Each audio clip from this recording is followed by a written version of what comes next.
The House will be in order. The prayer will be offered by Chaplain Kibben. Would you pray with me? Holy God, how often we come to you asking for your protection, your support, your encouragement, and your strength for the day.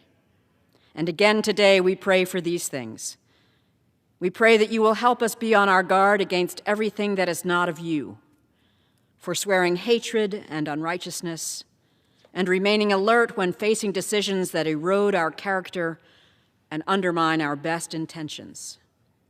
We pray that you will help us stand firm in our faith, trusting in your intimate involvement in our lives and in your ultimate redemption of the many events that seem to test our souls.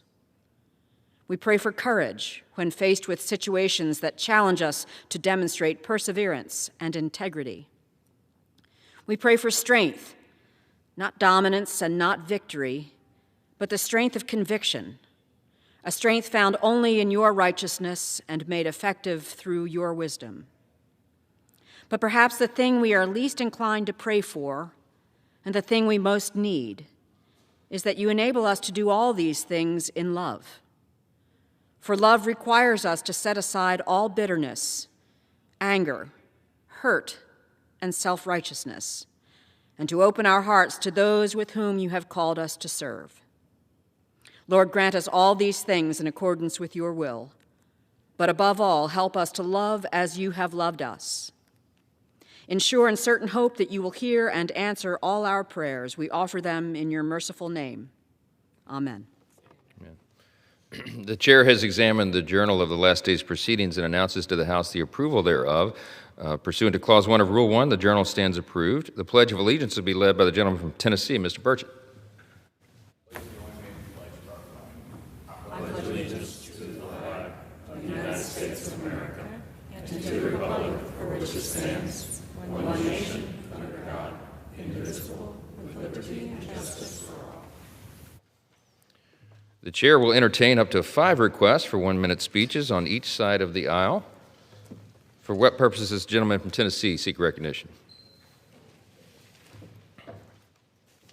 Thank you, Mr. Speaker. I seek unanimous consent to address the House for 1 minute and to revise and extend my remarks. Without objection, the gentleman is recognized for 1 minute.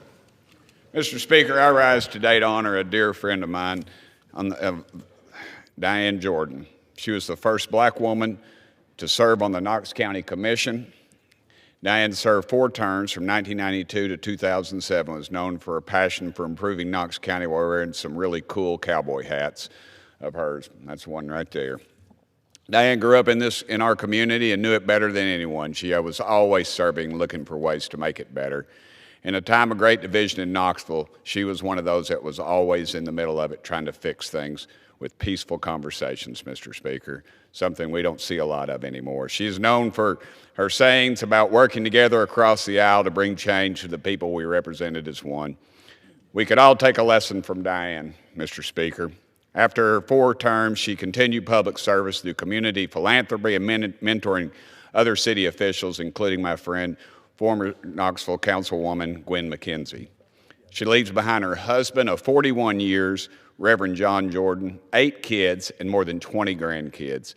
And she has always been in my prayers. She was a dear friend, and I remembered when my daddy died, she was extra kind to my mama, and I always remember that. And walking with her in the Martin Luther King Day parades, it was always the coldest day of the year, Mr. Speaker, and every dadgum person knew her. It was like walking with a rock star, and she always made me feel very special, and she will be missed, but I know she's with Jesus right now, and she's doing better than all of us.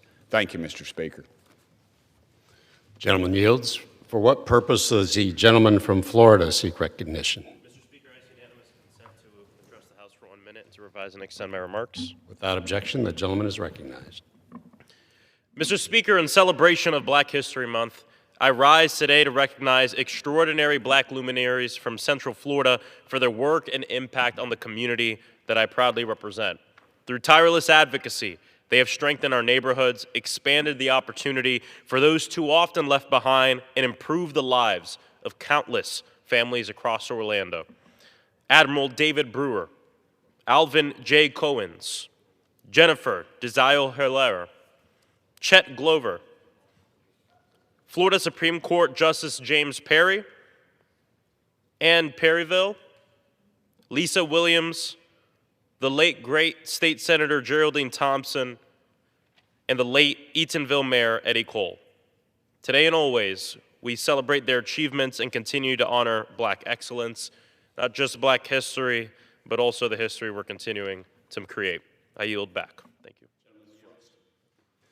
For what purpose does the gentleman from California seek recognition? Mr. Speaker, I rise to address the House for 1 minute and to revise and extend my remarks.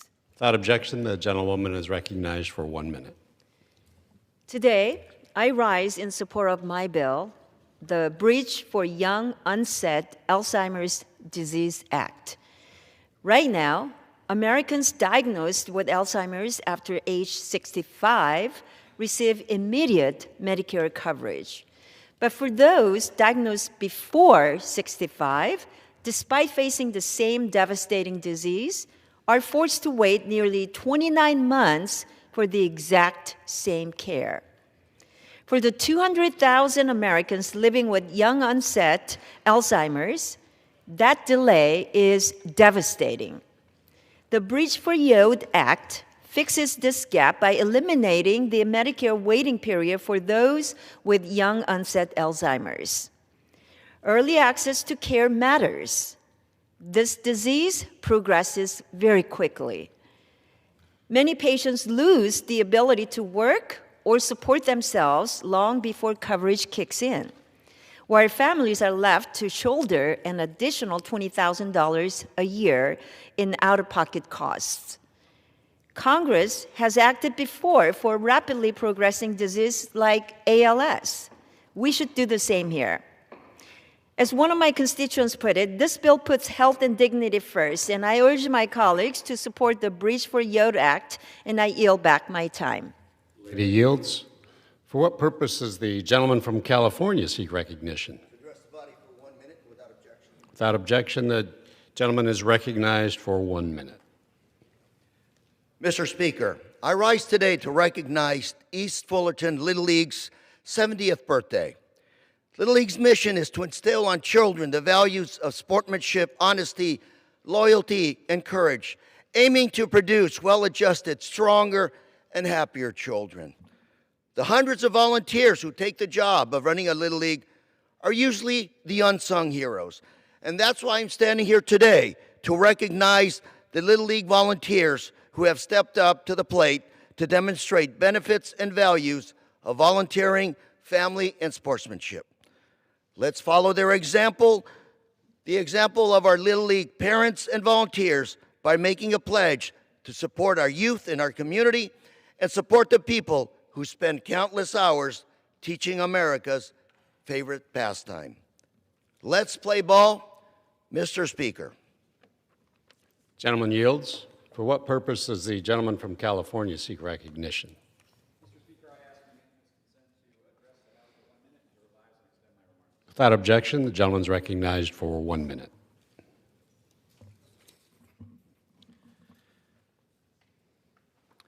Mr. Speaker, I rise today to share the heartbreaking and inspiring story of the Santa Clarita Lady Flyers, a 12 and under hockey team that plays in my district. While on the way to the Western Girls Hockey League playoffs, a snowplow collided head-on with one of their team vans, injuring 5 players and killing Manny Lorenzana. We remember Manny as a loving dad to Brody, an excellent partner to April, and a talented tattoo artist. After such a tragic event, the team rallied together and made the decision all on their own to play on for Manny and for their injured teammates. Amazingly, in the face of hardship that came far too early for those so young, the Santa Clarita Flyers ended up taking home the championship after a nail-biting final that ended 1-0 in overtime. Here is what I want this amazing team and their families to know. The entire Santa Clarita community has your back, and we are deeply proud of you. I can't wait to cheer you all on at the next home game next season. Thank you, Mr. Speaker. I yield back. Gentleman yields. For what purpose does the lady from Oregon seek recognition? Mr. Speaker, I request unanimous consent to address the House for 1 minute and to revise and extend my remarks. Without objection, the lady is recognized for 1 minute. Thank you, Mr. Speaker. I rise today to tell the American people exactly what their tax dollars are being used for: imprisoning children, even infants. Last month, DHS agents detained a 7-year-old and her parents in an urgent care parking lot while they were trying to get her medical attention. Then they sent that child to the nation's largest family detention facility, recently reopened by Trump. A facility where families report there's contaminated food, limited access to clean water, and where there have been confirmed measles cases. Your tax dollars are funding this. Last Friday, I traveled to Texas to fight to bring Deanna and her family home to Oregon. I'm grateful that Deanna is home, safe in Gresham. But this never should have happened in the first place. It is immoral to jail children, and it should enrage every American that their tax dollars are being used to do so. Congress controls the power of the purse, and it is past time to reassert that authority and end this horrific practice. We must draw a bright red line. Taxpayer dollars cannot be used to imprison children. That is a bare minimum. Thank you, Mr. Speaker. I yield back. The lady yields. The chair lays before the House the following enrolled bill.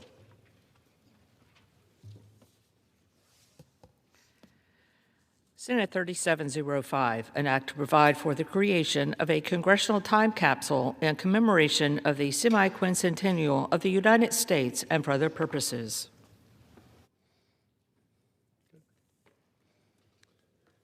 For what purpose does the gentleman from Wisconsin seek recognition? Mr. Speaker, pursuant to House Resolution 1057, I call up Bill H.R. 2189 and ask for its immediate consideration in the House. The clerk will report the title of the bill.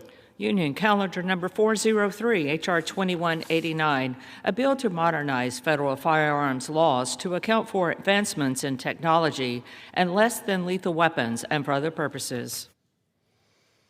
Pursuant to House Resolution 1057, in lieu of the amendment in the nature of a substitute recommended by the Committee on the Judiciary printed in the bill, an amendment in the nature of a substitute consisting of the text of Rules Committee Print 119-18 is adopted, and the bill as amended is considered as read. The bill as amended shall be debatable for 1 hour, equally divided among and controlled by the chair and ranking minority member of the Committee on the Judiciary or their respective designees, and the chair and ranking minority member of the Committee on Ways and Means or their respective designees. The gentleman from Wisconsin, Mr. Fitzgerald, and the lady from Georgia, Mrs. McBath, the gentleman from Missouri, Mr. Smith, and the gentleman from California, Mr. Thompson, each will control 15 minutes.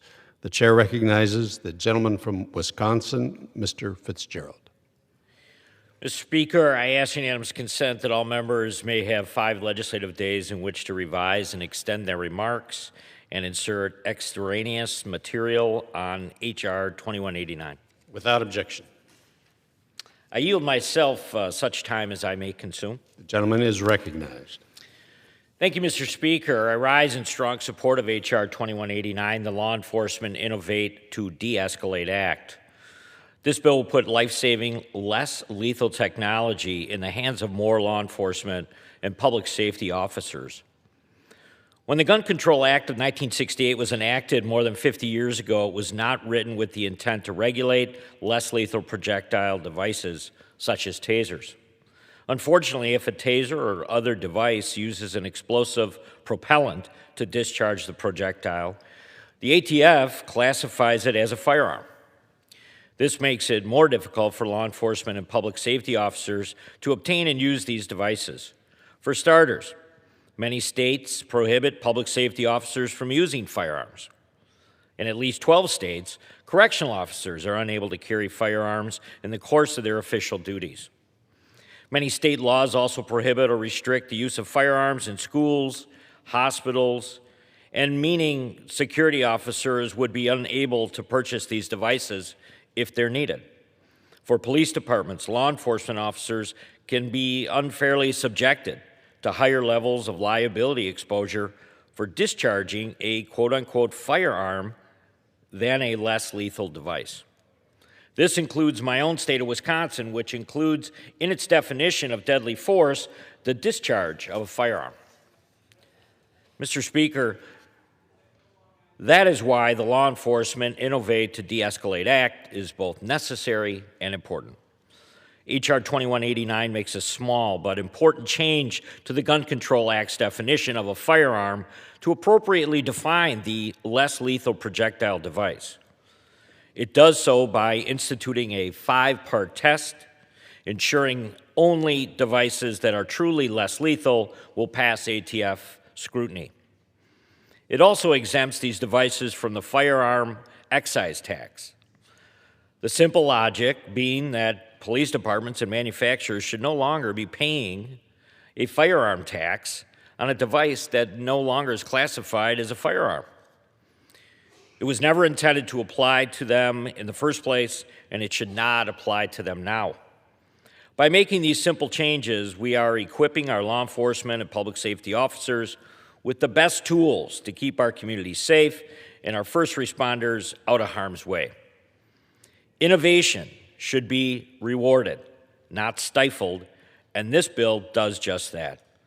I want to thank my colleagues, Congressman Correa, Congressman Schweikert, Congressman Stanton, all the others that have been supportive of this for their leadership on this issue over the last 2 Congresses. Thank you, and I reserve the balance of my time. Gentleman reserves. The chair recognizes the lady from Georgia. Thank you, Mr. Speaker. I yield myself as much time as I may consume. The lady's recognized. Thank you. Mr. Speaker, I rise in opposition to H.R. 2189, the so-called Law Enforcement Innovate to De-Escalate Act. Law enforcement officers serve a critical role in promoting public safety. That is why we must give them the tools to do their job effectively and safely. But contrary to what so many of my colleagues have been told, H.R. 2189 does nothing to help law enforcement officers. In fact, it would put our law enforcement officers and so many others in great danger by giving dangerous people easy access to serious weapons. By changing the definition of firearm, H.R. 2189 would create dangerous new loopholes in the Gun Control Act and National Firearms Act, exempting so-called less than lethal weapons from our gun laws, including those that require firearms to be traceable, detectable by security equipment, and not available to prohibited purchasers like felons, fugitives, and domestic abusers. These exemptions would allow these weapons, which can be deadly, to be sold to anyone, including dangerous people, without having to undergo a background check. Law enforcement has no need for this exemption. They are already exempt from many gun laws and already use all kinds of weapons, including those covered by this bill, without any legal obstacles. In fact, police departments in all 50 states already use these tasers. We also know that state and local corrections officers are armed with tasers within prisons and jails across the country. Let's be clear. This bill is designed to increase civilian purchases of these weapons. And we know this because it includes an exemption from the NFA excise tax, which law enforcement already does not pay. More than 3 years ago, prosecutors and legal experts at the Department of Justice sounded the alarm when they reviewed a prior version of this bill. These experts all agreed that this bill would endanger our officers and communities, and I quote, weakening their efforts to keep weapons out of the hands of dangerous persons, end quote. The Bureau of Alcohol, Tobacco, Firearms, and Explosives warned, and I'll quote again, these weapons could be used against law enforcement, security personnel, or the public, creating an increased risk of harm to public safety. They also would not be traceable if used in a crime, end quote. If this bill were truly about helping law enforcement, Republicans would have taken this feedback from the DOJ and the ATF and revised this bill, but they didn't. The bill before us today poses the same risk to public safety. Many of my colleagues share my commitment to making sure law enforcement has all the tools that they need to keep themselves and our community safe. Some of them co-sponsored this legislation because they initially believed this bill was a genuine effort to do that. They have since learned the truth. Some joined Congressman Thompson's amendment, which would ensure that less than lethal weapons are not considered firearms only when they are used by law enforcement officers acting in their official capacity, addressing the alleged purpose of this legislation without creating a dangerous loophole. And Republicans rejected that amendment. Now that these members who once co-sponsored this bill see that this bill does not help law enforcement and will, in fact, endanger police and many others, they are now opposing this bill. We must continue providing the resources and support that strengthen officer and community safety, not undermine them by removing the safeguards that keep weapons out of the hands of dangerous and violent criminals. We need to be preventing violence. I urge all of my colleagues to join me in opposing this legislation, and I reserve the balance of my time. The lady reserves. Gentleman from Wisconsin. Mr. Speaker, I just want to remind members that the bill itself has just a ton of support, to include the Fraternal Order of Police, major county sheriff's associations, the National Organization of Black Law Enforcement, NOBLE, Hispanic American Police Command Officers and their associations, Patrol Officers Research Association of California, and the Federal Law Enforcement Officers Association. So again, I think there's a ton of support out there, and there's actually a real need and a number of requests for this legislation. Mr. Speaker, I would now like to recognize my colleague on the Judiciary Committee, Mr. Correa, for 2 minutes. Gentleman from California is recognized for 2 minutes. Thank you, Mr. Speaker. I rise today in strong support of the Law Enforcement Innovative De-Escalation Act. Simply put, Mr. Speaker, this legislation will save lives.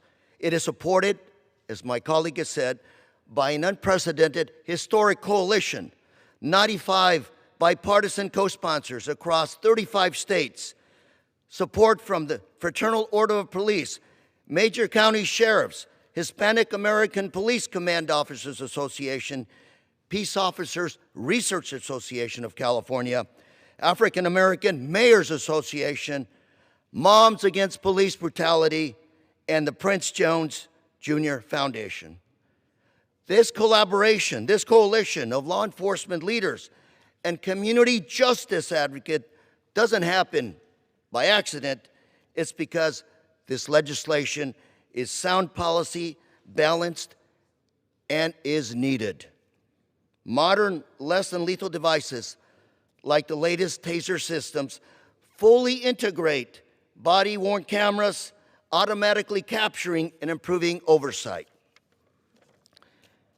These tools reduce the risk and increase transparency, expanding the evidence record around use of force incidents. It provides clarity for agencies, manufacturers, and regulators without, repeat, without weakening gun laws. Strongly support this measure. Thank you, Mr. Speaker, and I yield. Gentleman yields. Gentleman from Wisconsin reserves. We would reserve, Mr. Speaker. Gentlelady from Georgia is recognized. Mr. Speaker, I yield 1 minute to the gentleman from Florida, Representative Frost. Gentleman from Florida is recognized for 1 minute. Thank you, Mr. Speaker. I rise to strongly oppose the Law Enforcement Innovate to De-Escalate Act, a very disingenuous title for a bill that doesn't mention law enforcement through the text of the bill. This bill does weaken gun laws in this country. This bill will lead to more ghost guns being put across this country. I promise you, within weeks of this being passed, files will be online for people to be able to 3D print just the few parts that will be needed to transform a taser that uses gunpowder to a gun that's going to be able to shoot bullets. And then within months, people will be able to purchase the same parts online or in their local gun store. The sponsor of this bill says that it makes it possible for law enforcement to obtain tasers. They don't need this bill to do that. And in fact, this bill isn't even tailored specifically to law enforcement. It changes gun laws in this country. Law enforcement uses tasers in all 50 states.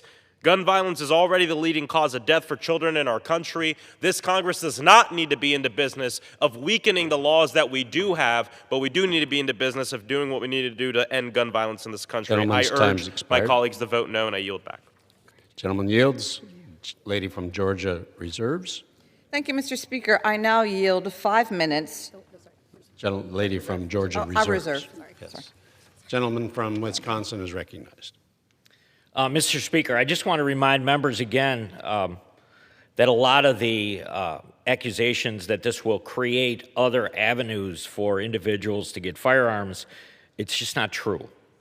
To be classified as a less lethal device under this bill, the device may not accept firearm ammunition. I don't know how much clearer that can be. There are no firearm magazines involved with these weapons at all, and they do not have high-velocity projectiles. So there's a lot of, I think, scare tactics being used to try and paint this as it's being extended to other firearms. It is not. This would also prevent these ideas from, I think, taking hold amongst discussions about ghost guns, which is something that is out there on the street. Any weapon that also has kits that can be converted to a firearm doesn't apply to them. This bill also requires ATF to deny classification to any device that could be readily modified into a firearm. So I know there's a lot of hearsay, a lot of thoughts about where this could go in the future, but quite honestly, that is not the way this bill was drafted, and it is not going to lend itself to be used that way. So I want to make that point, and I would yield. Gentleman reserves. Yeah. Lady from Georgia is recognized. Mr. Speaker, I yield now 5 minutes to the ranking member of the Judiciary Committee, Representative Raskin of Maryland. Gentleman from Maryland is recognized for 5 minutes. Mr. Speaker, thank you, and I want to thank the distinguished gentlelady from Georgia for her extraordinary leadership for gun safety and for public safety in America. Mr. Speaker, this bill would rip a dangerous new loophole in the Gun Control Act by changing the definition of firearm throughout the entire criminal code to exclude from coverage certain less than lethal but still highly dangerous weapons such as tasers, which have been identified as a contributing factor in more than 500 deaths throughout the United States of America. This bill would exempt these weapons, which are currently classified as firearms, from all regulation under all federal firearm laws, and these weapons would be exempted from the laws regardless of who uses, purchases, possesses, or manufactures them. So, 20 million people who are presently not allowed to possess or buy firearms in the country, convicted domestic abusers, convicted felons in every state, fugitives, and other prohibited purchasers would legally be able to buy these dangerous weapons, like tasers, that are designed to incapacitate their target. So a convicted domestic felon who has been deprived of his right to have firearms because he's been proven to be a danger to people in his family, in his home, to his wife, to his girlfriend, would be able to go out and get a taser. And they'd be able to go and get that taser without going through a single background check. They would just be able to go get it. The bill exempts these weapons from the requirement that they have a serial number and that they be traceable so that law enforcement can identify their owners if they're used in violent crimes. It would also exempt them from the Undetectable Firearms Act, which requires that firearms be detectable by metal detectors and X-ray machines used at airports. This detection element is key to preventing weapons from getting where they shouldn't be and preventing serious crimes. So if the bill becomes law, nothing would stop a convicted felon or a convicted domestic violence abuser from purchasing an undetectable taser and smuggling that weapon past security, onto an airplane, into a school area, indeed into the Capitol, unbeknownst to anyone before it's too late. The bill would make everybody less safe. Supporters say it's needed so law enforcement can use these less than lethal weapons, but 18,000 law enforcement agencies are already exempt from many of the provisions of this act and are already using taser technologies. Everybody knows that police have access to tasers. Police departments in all 50 states are using tasers today. Likewise, the tax exemption in this bill does nothing for law enforcement agencies either, because they already purchased these weapons completely free of the excise tax. The combination of these exemptions is no accident. They do nothing for law enforcement. They both provide unfettered, even tax-free access to dangerous weapons to civilians, including at least 20 million who shouldn't have them and wouldn't have them under current law. Supporters argue the change is needed because of the classification of these weapons as firearms may result in the use of the weapon being considered deadly force, even though the device is designed to be less than lethal. Well, we've been asking for years, and they cannot provide us a single case where this problem exists. In fact, courts have readily distinguished between deadly force and intermediate force in cases involving law enforcement. They don't have a single case. They just say, well, some state's attorney somewhere heard from another lawyer, they were nervous about it. I mean, come on. That is not how we should be legislating in the Congress of the United States. Congressman Mike Thompson and 18 of our colleagues submitted an amendment to ensure that less than lethal weapons are not considered firearms only when they're used by law enforcement in their official capacity, which is purportedly what this is about. But they rejected it. The Republicans didn't want to hear it because we know that, in fact, there's a commercial purpose that pervades this entire legislation. It's all about opening up a huge new market to sell tasers, including to millions of people who nobody should want to have them. I've repeatedly supported and will continue to support legislation to give law enforcement every tool and training they need to keep us safe, but I've got to oppose this legislation that could put law enforcement officers and the rest of us in danger. I stand with the huge number of gun safety groups working to combat gun violence and domestic violence who strongly oppose and condemn this legislation. I urge my colleagues to join us in opposing H.R. 2189. Thank you. I yield back. Gentleman yields. Gentlelady from Georgia I reserve. reserves. Gentleman from Wisconsin is recognized. Well, Mr. Speaker, I do agree with the ranking member that all U.S. states and territories already criminalize misuse of less than lethal devices through existing assault and battery laws. And 42 states have explicit statutory definitions for less than lethal devices. And of those 42 states, 34 already prohibit possession by violent felons and domestic abusers, impose age restrictions, and impose criminal penalties for misuse. Several states even require permits or licenses or background check to purchase or possess these devices. So this is not something that the state legislatures aren't aware of. As a matter of fact, I've said before, I think that there may be some state legislatures that will react to the legislation before us today and possibly come up with other items that states have already put in place that probably will support law enforcement in this area. So suggestions that the bill will put these devices in the hands of violent felons or the general public, I think, are blown way out of proportion, and that H.R. 2189 preserves state regulation on these devices. It does not weaken existing safeguards against misuse, and I reserve. Gentleman reserves. Lady from Georgia is recognized. Mr. Speaker, I now yield 1 minute to the gentleman from Georgia, Representative Johnson. Gentleman from Georgia, Mr. Johnson, is recognized for 1 minute. Thank you, and I rise in opposition to this bill because it would make us less safe. Police already have access to less than lethal weapons like tasers, so they don't need a change in the law. That's not an excuse for changing the law.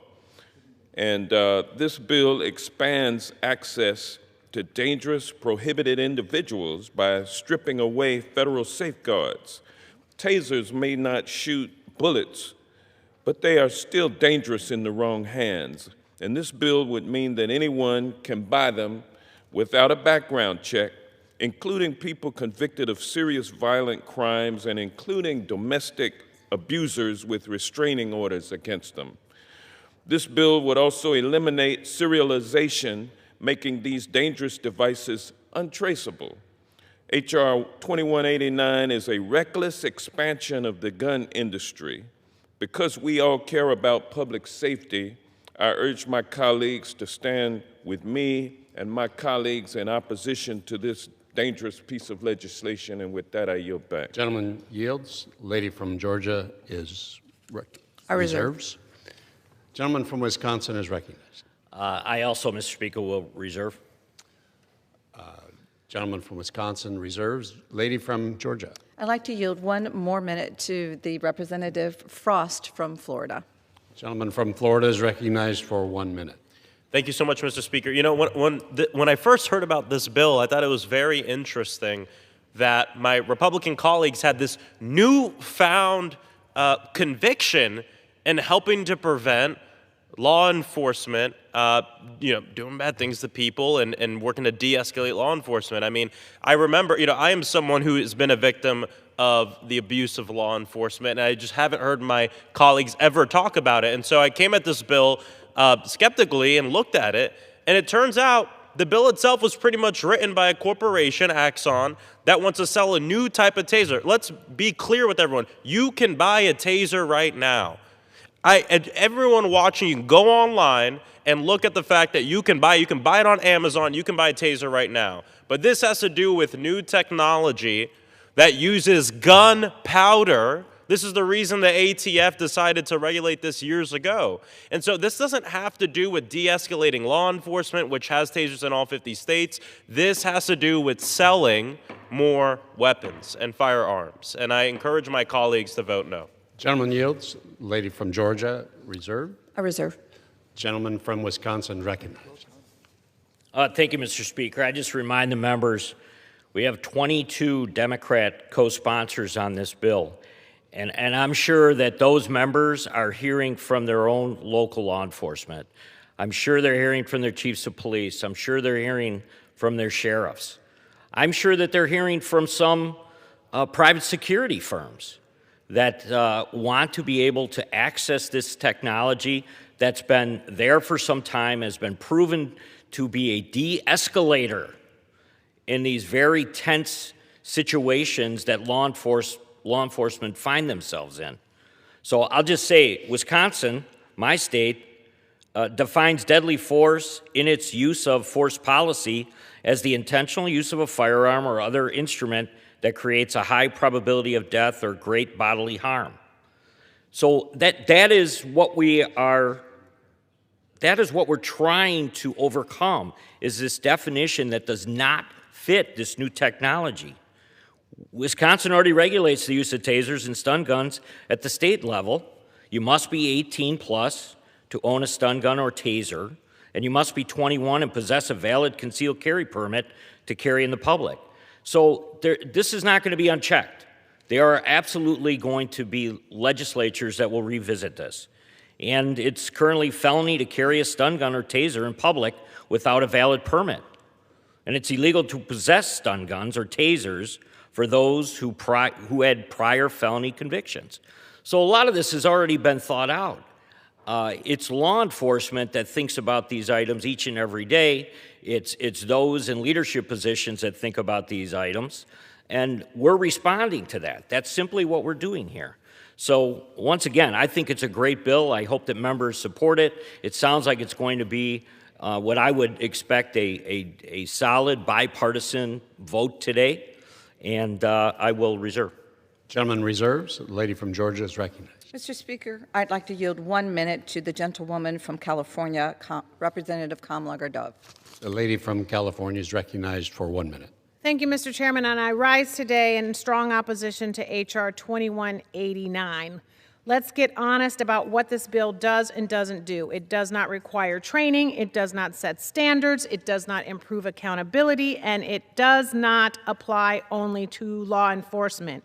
it does carve out a sweeping exemption in our federal firearms laws and makes it easier for dangerous people to access dangerous weapons with fewer safeguards. So, you said, oh, supporters keep saying this bill is about helping law enforcement, but if it were true, the bill would mention law enforcement, and it doesn't. Law enforcement agencies already have the ability to procure less lethal tools and are already exempt from many federal firearm requirements. Let's talk about who opposes this bill. It is opposed by Brady, Everytown for Gun Safety, Giffords, Newtown Action Alliance, Sandy Hook Promise, Jewish Women's International, Catholics for Family Peace, Illinois Accountability Initiative, Just Solutions, Legal Momentum, and the National Domestic Violence Hotline. Ladies' time's expired. I reserve. Lady from Georgia reserves. Gentleman from Wisconsin's recognized. I would just inquire how much time we have left. Gentleman has 5 minutes remaining. The lady from Georgia has 1.5 minutes. So, Mr. Speaker, I have no further speakers at this point, so I will reserve. Gentleman reserves. The lady from Georgia is recognized. Mr. Speaker, I have no more speakers, and I'm ready to close. The lady's prepared to close. The gentleman from Wisconsin also is prepared to close. We're prepared to close, Speaker. The lady from Georgia is recognized. Mr. Speaker, H.R. 2189 does nothing to help law enforcement who already use these weapons in all 50 states. It does not provide any new tools or training that would reduce police shootings or promote the safety of officers or the public. Instead, it makes dangerous weapons widely available to everyone, including those who should not have them. And it allows those weapons to be untraceable, undetectable by equipment, and sold to anyone without a background check. This bill is especially dangerous for those experiencing domestic violence, since this bill provides easy legal access to weapons that are designed to control and incapacitate their target and can be deadly. Groups that combat domestic violence and gun violence and who support public safety all oppose this legislation. I ask unanimous consent to submit these letters into the record. Without objection. Thank you. Democrats will continue to support law enforcement innovation and the adoption of tools that keep everyone safer, but we must oppose this misguided legislation that does not promote innovation or de-escalation and will only put our law enforcement and those experiencing domestic abuse and others in danger. Thank you, and I yield. Gentlelady from Georgia yields. The gentleman from Wisconsin is recognized to close. Mr. Speaker, can I first ask unanimous consent to enter the CBO score into the record? Without objection. On the bill. Mr. Speaker, I'm also prepared to close. I'd just like to spend what time I have left responding to a few points made by my colleagues. First of all, the U.S. states and territories already criminalize the misuse of less lethal devices through existing assault and battery laws. 34 states also restrict possession by violent felons and domestic abusers. And let me repeat that. It is illegal for violent felons and domestic abusers to own or misuse less lethal devices. Our bill does not change that. H.R. 2189 preserves state regulation and, in fact, may invite state legislatures to adjust their statutes to harmonize with federal law. And second, the bill will not create ghost guns or other unregulated firearms. The 5-part test in this bill would sufficiently protect against deregulation, and any product submitted to ATF for classification will be scrutinized under the ATF's existing classification process. There is no loophole. This fear-mongering by colleagues on the other side of the aisle this morning is nothing more than that. And finally, police do, in fact, have difficulty obtaining these devices. State and local police departments in states like California, New York, and Texas will not buy the newest taser models due to the increased liability. This is not some hypothetical. Unless we make this change, state and local police departments will have to settle for weaker, less accurate taser models due to this misclassification.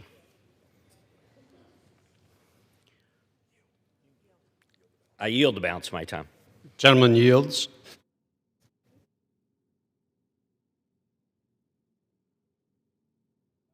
on the judiciary has expired. The chair now recognizes the Committee on Ways, from the Committee on Ways and Means, the gentleman from Missouri, Mr. Smith, and the gentleman from California, Mr. Thompson, for 15 minutes. The gentleman from Missouri, Mr. Smith, is now recognized.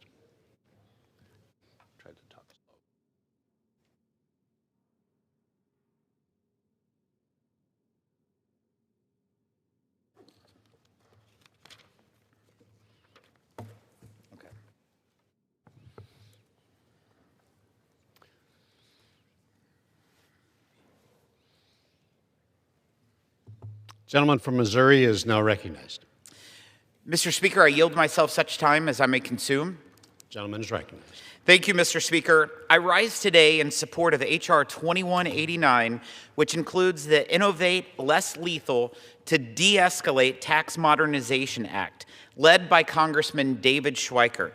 This legislation shines a bright light on how our laws actually work in the real world, where outdated policy can get in the way of safer outcomes. At the end of the day, this is about encouraging tools that help de-escalate conflict and reduce the chances of serious injury or loss of life. Across the country, law enforcement officers are asked to resolve dangerous situations every day with the least harm possible.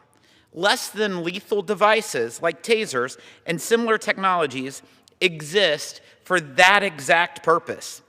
But right now, some of these tools are treated in the tax code like traditional firearms.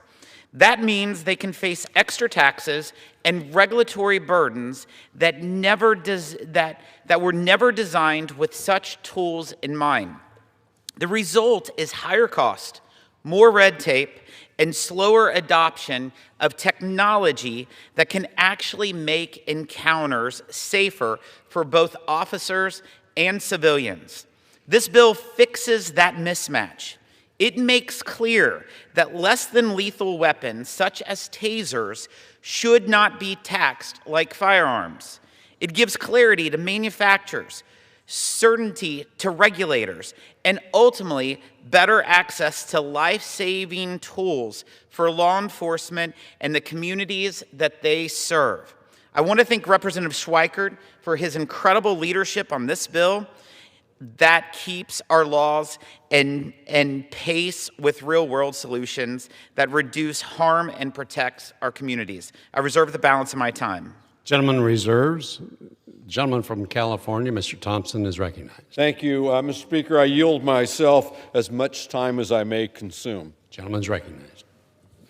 Mr. Speaker, I rise in opposition to this bill, the H.R. 2189, the taser bill. And I just want to mention that the bill doesn't mention tasers anywhere in the bill other than in the title. I'm a supporter of innovation, I'm a supporter of de-escalation, and I'm a supporter of tasers. My son's a deputy sheriff. I support giving him and all law enforcement every tool needed to keep them and the people they serve safe. But let me be clear, this bill does nothing to help law enforcement access tasers. The fact is, this bill recklessly and needlessly weakens both the National Firearms Act and the Gun Control Act. Under current law, tasers are not regulated by the National Firearms Act. That's the law that regulates especially dangerous devices like machine guns and sawed-off shotguns. Under current law, law enforcement in their official capacity is not subject to the background check requirement in the Gun Control Act. That's the law that prevents felons and domestic abusers from buying weapons. And under the current law, contrary to what the chairman just mentioned, law enforcement is not subject to the excise tax for firearms or for tasers. Instead of helping law enforcement access tasers, this bill weakens a law which regulates machine guns and opens the door to another flood of unregulated, deadly ghost guns in our community. I don't know one person in law enforcement that wants more untraceable ghost guns on our street. Mr. Speaker, it's unclear what barriers law enforcement face to use long-range tasers. I've never received a complaint from law enforcement in my district, nor have I seen any reports suggesting that this is a problem. Long-range tasers are already used by law enforcement in, listen to this, all 50 states. And in all 50 states, law enforcement pays 0 excise taxes on these devices. And it's important to know that long-range tasers can already be legally purchased by civilians. All they need to do is pass a background check. I support tasers. I support law enforcement. This bill does not mention tasers once, and law enforcement is only mentioned in the title. I don't know what they're trying to do, but it looks to me like this might just be the proverbial wolf in sheep's clothing, and I urge all members to oppose this bill. I reserve. Gentleman reserves. Gentleman from Missouri is recognized. Thank you, Mr. Speaker. I yield 5 minutes to the sponsor of this legislation, the gentleman from Arizona, Mr. Schweikert. Gentleman from Arizona is recognized for 5 minutes. Thank you, Mr. Chairman and Mr. Speaker. All right.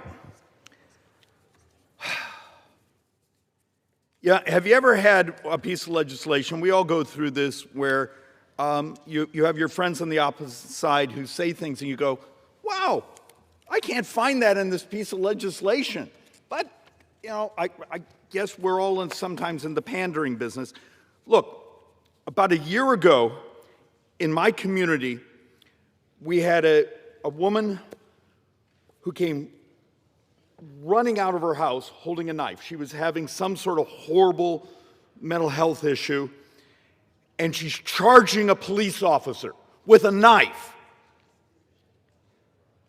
Before this type of technology, she would have lost her life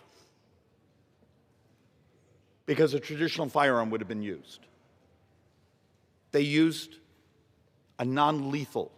And the reason it doesn't say taser in the language is because it's designed, who knows what next year's innovation is going to be. That's the whole point, is can you have a society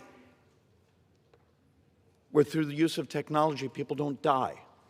Why do the bill? Why do this portion of the bill for those of us in the Ways and Means Committee? Okay, let's go back about 100 years ago. Excise tax. You have an 11% on the cartridge. You have 10% on the unit itself. You collect the excise tax. Then you have to go back to the tax-exempt government agency, have them fill out their paperwork, submit it over, then turn back to refund it. We're just trying to clean up the bureaucracies that's 100 years out of date. It's not that hard. Make up your mind. Do you want broader adoption of non-lethal technology so our brothers and sisters don't die? Think of some of the crappy things that have happened in our society over the last 10, 20 years because of the discharge of a firearm in law enforcement. It does not need to be that way. This is actually the second or third rewrite of this bill as we tried to make the anti-firearm groups happy. Turns out we would meet their requests and then they would change their standard. The problem, the disagreement kept changing. I don't know what the motivation is for playing games. But we bring this to the floor with honest hearts. We want our brothers and sisters not to die in this moment of violence. And you would think there'd be this almost giddy optimism that technology is bringing us here. And instead, it continues to be the moving excuse of why to oppose the bill. And with that, Mr. Speaker, I yield back. Gentleman yields. The gentleman from Missouri reserves. Gentleman from California is recognized. Thank you, Mr. Speaker. I yield 4 minutes to the gentleman from Texas, Mr. Doggett. Mr. Doggett from Texas is recognized for 4 minutes.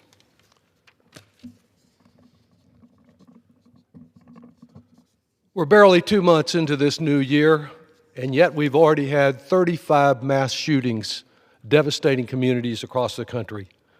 If only 2 or 3 people are killed, it hardly makes national news anymore. But we can be sure that after every major incident, Republicans will offer their thoughts and prayers and then proceed to obstruct anyone who wants to do anything to increase gun safety. Instead of addressing the serious tragedy, the illness that plagues our country with gun violence, Republicans today propose a new loophole, a dangerous loophole for so-called less than lethal devices.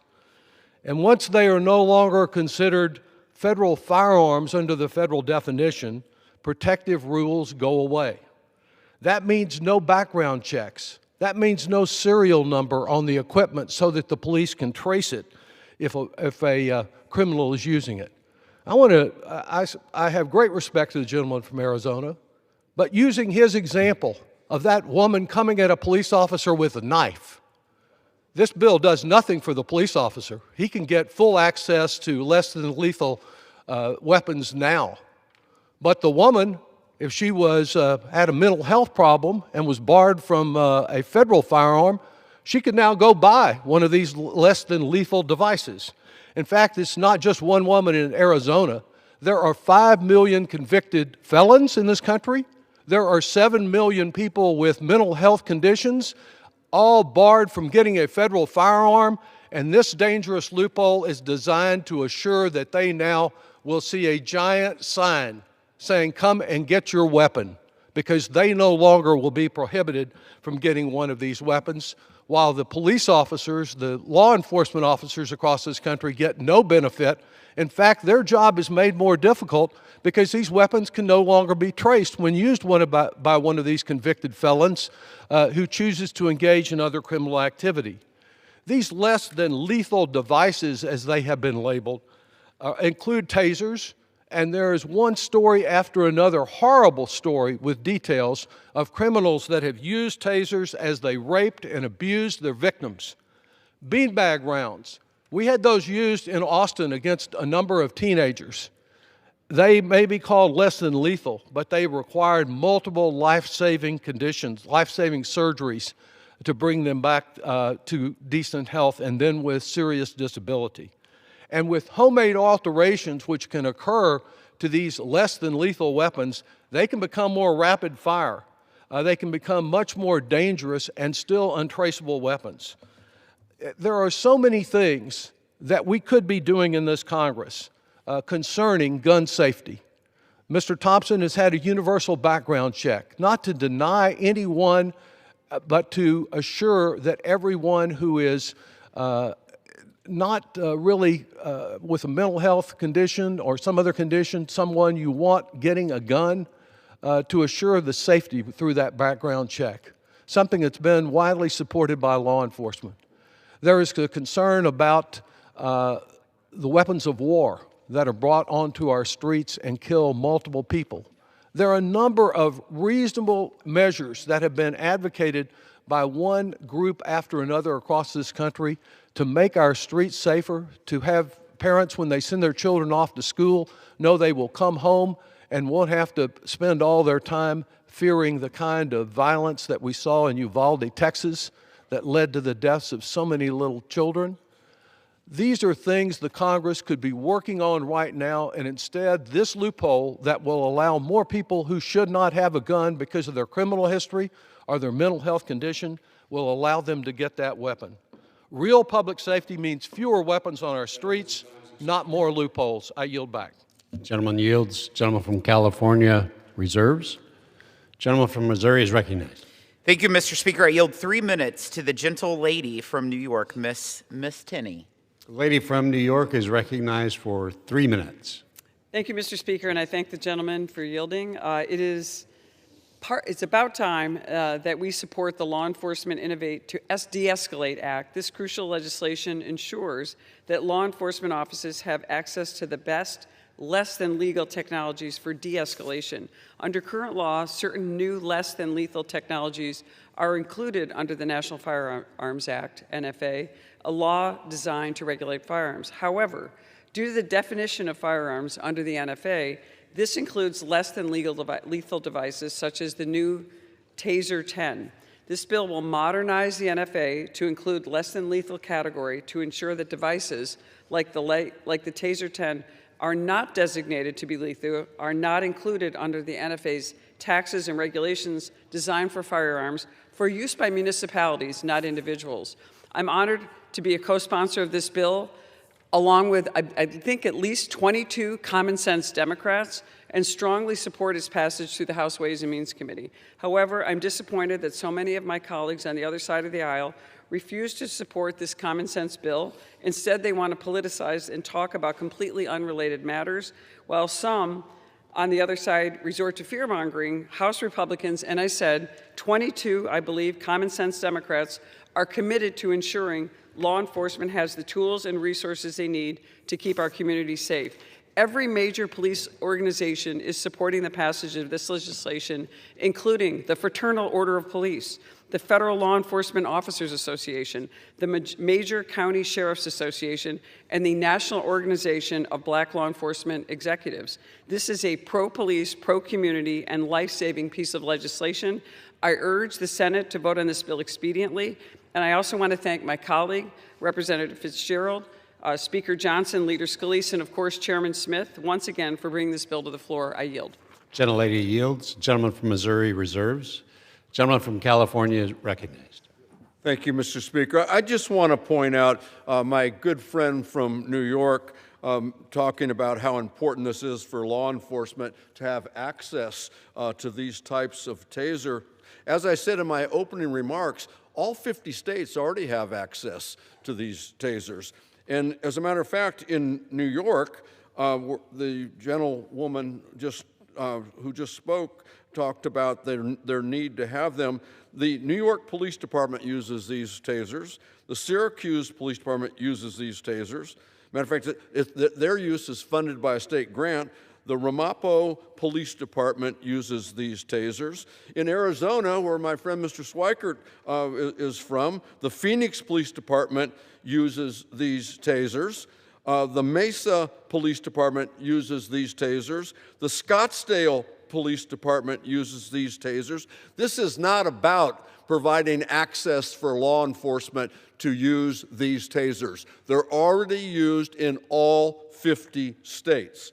I yield 1 minute to the gentle lady from California, Dr. Chu. The lady from California is recognized for 1 minute. For the past year, Republicans have done nothing to address rising grocery prices, rising energy prices, and rising health care prices. But what is the one thing they are willing to do? Making tasers more accessible to dangerous people. It is unbelievable. On January 21st, 2023, my hometown of Monterey Park, California, suffered a mass shooting that killed 11 of our neighbors. It remains the deadliest mass shooting in Los Angeles County's history. Monterey Park and every community across this country deserves to be safe from violence, whether from guns, tasers, or anything else. But Republicans are working to make our communities less safe by handing over access of weapons to individuals we know should not have them and making them far harder for law enforcement to track. We should be focused on keeping our communities safe, not voting to flood our streets with even more weapons. I yield back. Lady yields back. The gentleman from California reserves. Gentleman from Missouri. Mr. Speaker, you absolutely cannot make this stuff up that you're hearing from the other side of the aisle. When they talk about the affordability crisis, let's talk about the affordability crisis. Gas prices are the lowest they've been in 5 years. Inflation is the lowest it's been in 4 years. Just in the first year of President Trump, wages grew more than all 4 years under Joe Biden. We are in an inflation crisis that President Trump inherited because of the spending spree, the $10 trillion spending spree that the Democrats did when they controlled the White House, the House, and the Senate. Mr. Speaker, I'm pleased to yield 3 minutes to the gentleman from Minnesota, Mr. Stauber. Gentleman from Minnesota is recognized for 3 minutes. Thank you very much, Mr. Speaker. I have a speech written for this today. I'm going to speak from the heart. As one of just a few people that have represented their constituents in Congress, I was one of the few that wore the uniform. I was one of the few that was shot while off duty. I was one of the few that had a gun malfunction when it was pointed at my head. I was one of the few that ran into the fire. I was one of the few that was on our tactical response team. And when they talk about tasers, it is a tool that we can use in law enforcement to save lives. Not only the officer, not only the subject or the suspect, but bystanders. For my colleagues on the other side of the aisle to try to defend the philosophy that we don't need those, or this piece of legislation that involves the tax code isn't legit, is just atrocious. Here's a list of people that support it. The African American Mayors Association, the Hispanic American Police Command Officers Association, the Federal Law Enforcement Officers Association, the Fraternal Order of Police, Major County Sheriffs of America, Peace Officers Research Association of California, and so many others. You can ask every officer, law enforcement officer on the streets of America whether they want this to move forward and pass and become law. The answer is yes, because the technology continues to grow and grow. When I first started in law enforcement, we had one shot at the taser. When we would cross draw, flip the switch up, bring it up, taser, taser, taser. We only had one. Later on in my career, we had 2 options. This gives us 10 in some cases. 10 options to subdue a subject that is violent and is going to either harm the officer, bystanders, or more importantly, themselves. Cross draw, flip up, taser, taser, taser. This is a good bill.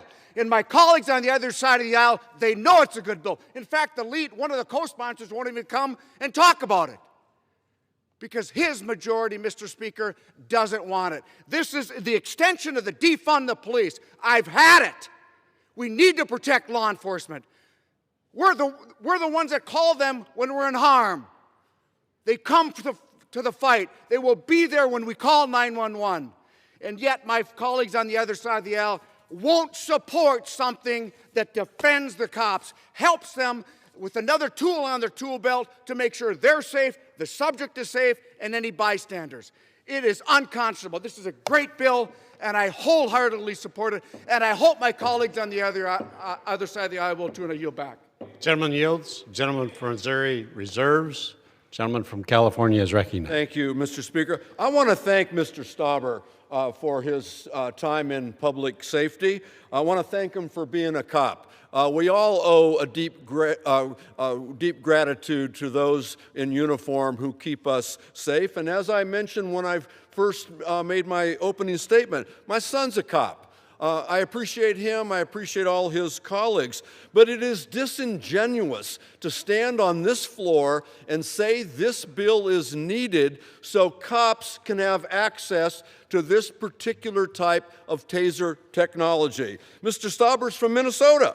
And I just want to point out that the Minnesota uses this. In Minnetonka Police Department uses this technology. Minneapolis Police Department, they use these tasers. The St. Charles Police Department uses these tasers. The Hastings Police Department uses these tasers. The Brooklyn Park Police Department use these tasers. This is not about police not having access to this taser technology. They have it. They can use it. It is not about that. Please focus on the bill. I reserve my time. Gentleman from California reserves. The gentleman from Missouri is recognized. Thank you, Mr. Speaker. I yield 90 seconds to the gentleman from Arizona, Mr. Schweikert. Gentleman from Arizona is recognized for 1.5 minutes. Thank you, Mr. Chairman and Mr. Speaker. 90 seconds, probably the shortest I'll have ever spoken. Okay, look, if someone's actually listening to our discussion, the Democrats have made it clear, hey, lots of law enforcement have this product. Wonderful. We're trying to explain this is a segment of the tax code to make it easier and more efficient and less. Look, once again, just read the bill. It's remarkably simple. You have an excise tax. You have to go through all these steps to collect it, then to refund it. So my friend from California, and he's a good guy. We've done a number of bills together over the years. He made my argument. This is actually in wide distribution across the country. And there's another generation of technology hopefully coming and another one coming. And it's more than just, the taser in the hand. It may be the thing on the wall that protects my synagogue or my school or those things. There's a revolution of non-lethal coming that people don't have to die. Thank you for explaining it's in wide distribution. Now let's deal with the things in the tax code that add bureaucracy and cost. If we both support the fact that these should be in the hands of protecting our public, let's remove some of the bureaucracy. It makes it more expensive. Gentleman's time's expired. Gentleman from Missouri reserves. Gentleman from California is recognized. Thank you, Mr. Speaker, and thank the gentleman from Arizona for making my point. If it's about the tax code, let's address that. That's not what this bill does. This opens a huge loophole that will allow people who are a danger to themselves and others to have access to devices that none of us believe that they should have access to. If it was all about what Mr. Schweikert said, why didn't you take my amendment that I filed that would have taken the ghost gun loophole issue off the table? If it's about the tax code, let's deal with the tax code. But as Mr. Doggett made the argument about domestic abusers, these are people who perpetrate the most heinous of crimes. And that's why when this House, Senate passed the Bipartisan Safer Communities Act, we closed the boyfriend loophole to ensure that abusive boyfriends were blocked from accessing firearms, the same way we block abusive husbands from getting their hands on weapons. The Gun Control Act is the federal statute that requires background checks which block these abusers from getting their hands on firearms. This bill weakens the Gun Control Act and would allow convicted domestic abusers to purchase long-range tasers and ghost guns. That's not what my colleagues on the other side are suggesting that they want to do. So why don't we deal with the tax issue? We can do it. The chairman of the Ways and Means Committee is right here. That's an easy one for us to fix. But don't create a loophole big enough to drive a truckload of ghost guns through. I reserve my time. Gentleman reserves. The gentleman from Missouri is recognized. We are prepared to close if the other side's prepared to close. Gentleman from Missouri is prepared to close. The gentleman from California is recognized. Mr. Speaker, I yield myself the balance of my time. Without objection. Again, this bill does not do what my colleagues on the other side are suggesting that it does. They say that police need this bill in order to have access to and use this new taser, this new innovation in tasers. And as I've pointed out a number of times, everyone who has spoken in their home state, they use these tasers. The police departments have access to these and they use them. As a matter of fact, All 50 states use these tasers today. And I have a list of all those. I'd like to ask unanimous consent to enter these into the record. Without objection. Thank you.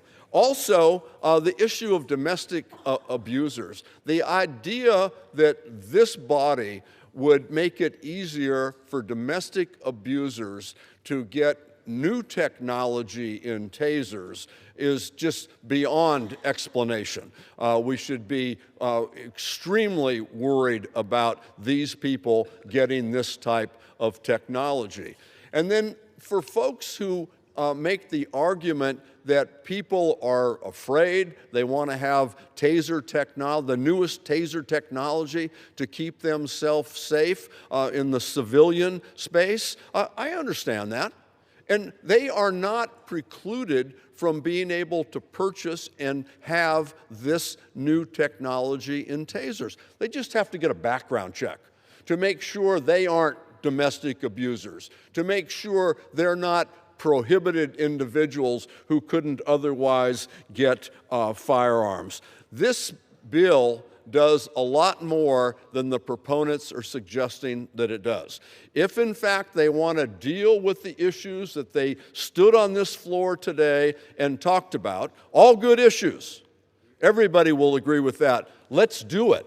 Let's draw the bill to deal with those issues. And we could have done that had the majority accepted my bill that would have closed the ghost gun loophole, but they chose not to. So if they really want to make this bill do what they're claiming, let's write a bill that does that. This bill doesn't do it.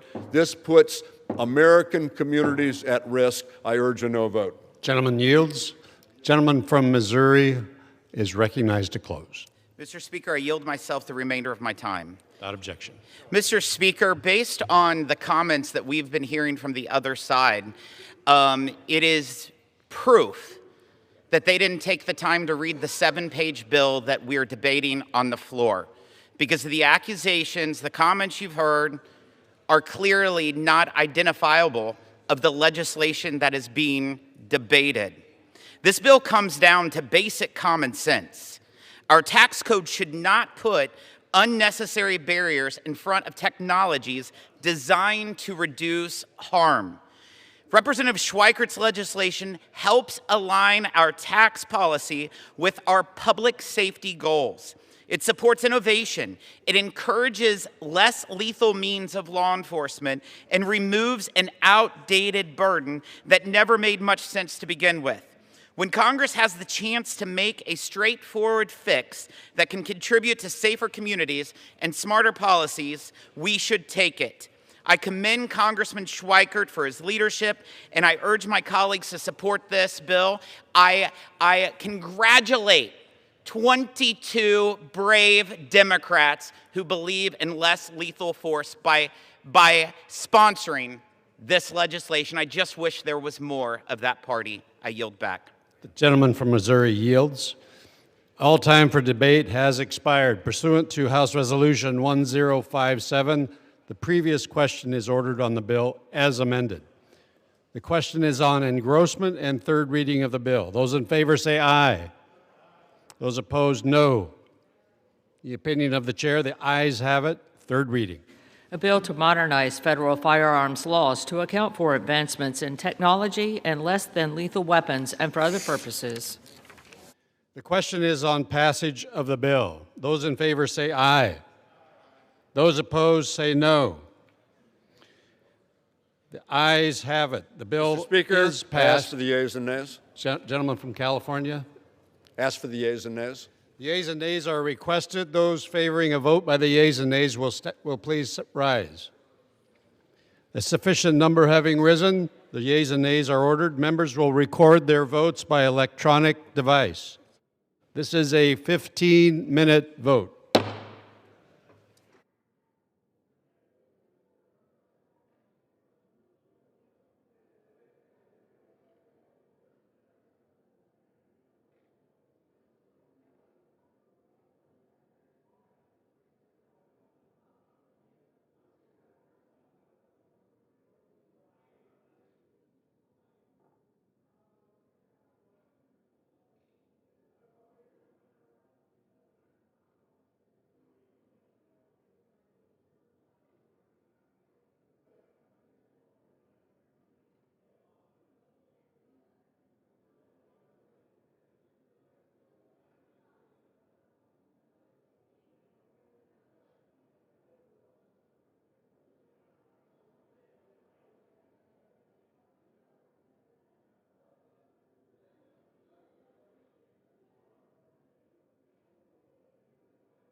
On this vote, the yeas are 233, the nays are 184.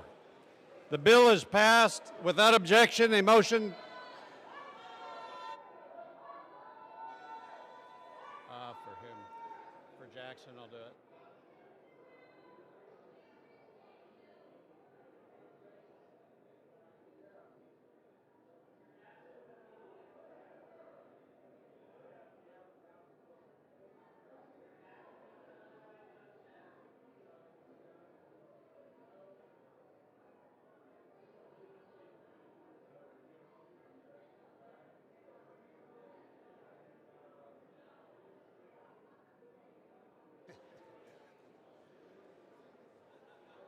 On this vote, the yeas are 233, the nays are 185.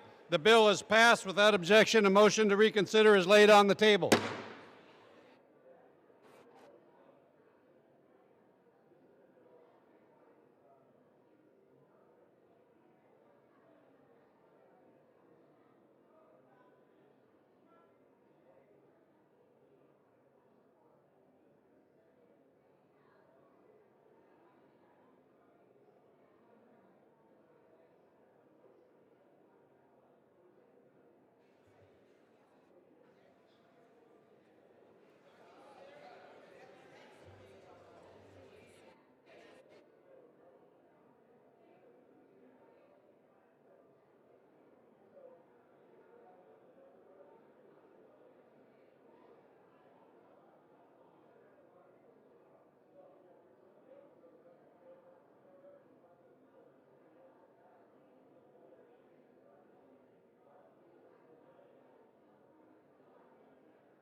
The House will be in order.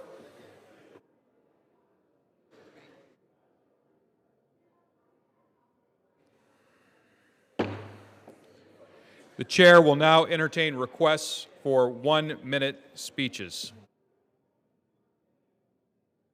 For what purpose does the gentleman from Pennsylvania seek recognition?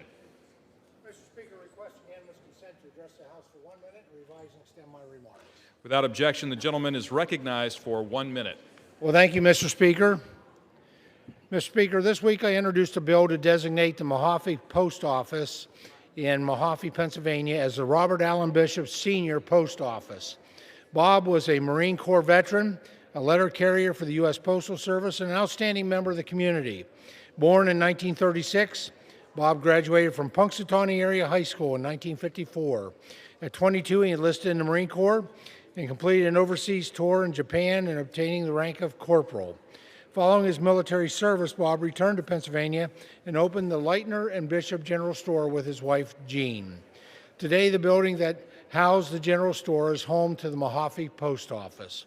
Bob was a letter carrier for 36 years and received the Million Mile Award, which recognizes workers who drive over 1 million miles.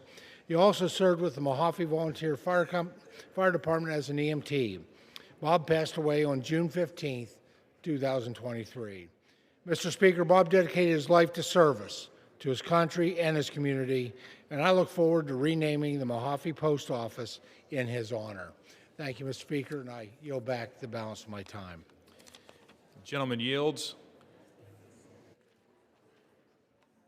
For what purpose does the gentleman from California seek recognition?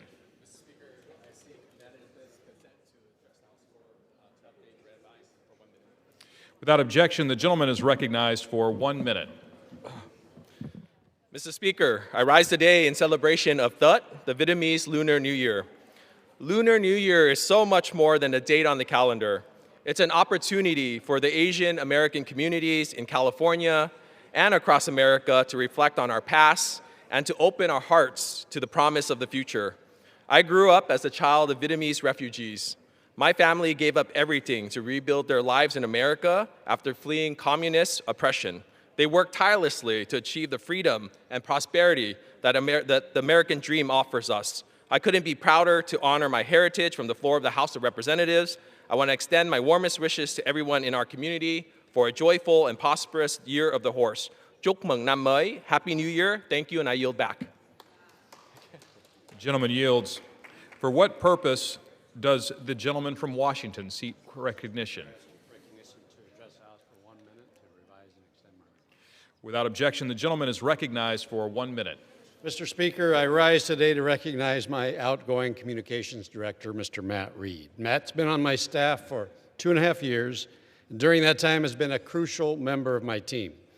Matt has a tremendous work ethic, an infectious sense of humor, and is a friend to everyone in the office. From late hours in the D.C. office to road trips throughout Central Washington, Matt's been my megaphone across 3 Congresses, and we have enjoyed every minute of it. As Matt departs for the House, for I'm sorry to say the upper chamber, I'm confident he will succeed in his new role, and that he will have a bright future ahead of him. Thank you, Mr. Speaker, and I yield back. The gentleman yields. For what purpose does the gentlewoman from Pennsylvania seek recognition?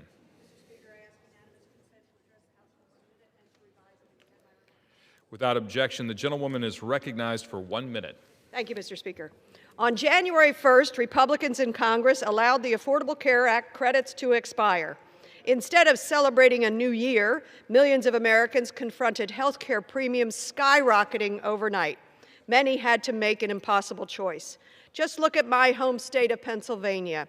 85,000 people who receive their health insurance through Penny, our health insurance marketplace, were forced to drop coverage.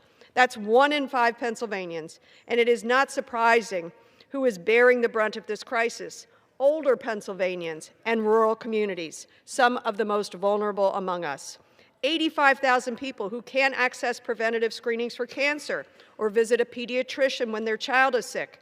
People who may or who will delay life-saving care because they simply cannot afford it.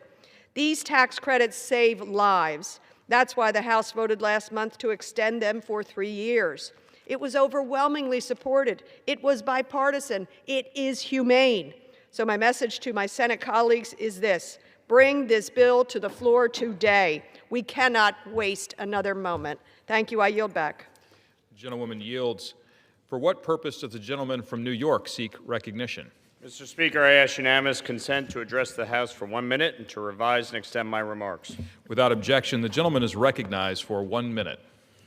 Mr. Speaker, I rise today to honor the life of my good friend and a dedicated public servant, Dennis Troy, who passed away at the age of 78 from a courageous battle with cancer. A proud Bronx native and Manhattan College alum, Dennis and his wife Bee lived in Pearl River for over 34 years, raising their 4 children and constantly giving back to their community. Dennis was one of those people who did not just serve his community, he lived for it. From his years on the Orangetown Board and in the county legislature, to the countless nights and weekends he gave to youth sports, veterans, and local organizations, including his beloved AOH Division III. Dennis showed us what real public service looked like by always putting his community first. But beyond the titles and accomplishments, Dennis was simply a good man. He was generous with his time, steady in his values, and always supportive and encouraging, especially to those of us who were lucky enough to call him a friend. Orangetown and Pearl River are better places because of Dennis, and his legacy will never be forgotten. My heartfelt condolences go out to his family and all who had the pleasure of knowing him. Thank you for the many years of mentorship and friendship. Dennis, I will miss you. You are loved. I yield back. The gentleman yields. For what purpose does the gentleman from North Carolina seek recognition?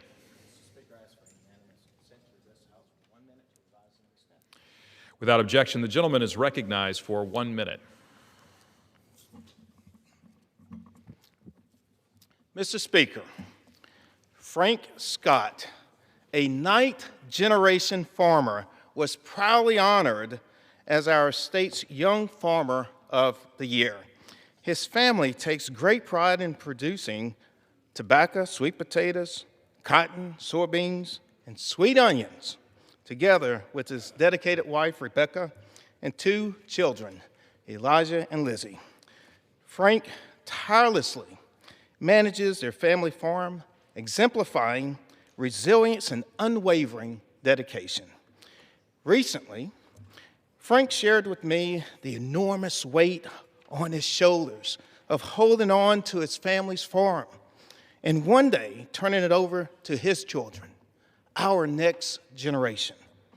I had the pleasure of speaking with his lively son, Elijah, who can hardly wait to assist his dad on the farm, and I'm prayerfully one day am able to call a 10th generation farmer. Congratulations, Frank, and to your entire family on this well-deserved recognition. Your story not only uplifts your family, but also is an inspiration for all people across America. Thank you so much, Mr. Speaker. I yield back. The gentleman yields. For what purpose does the gentlewoman from Michigan seek recognition?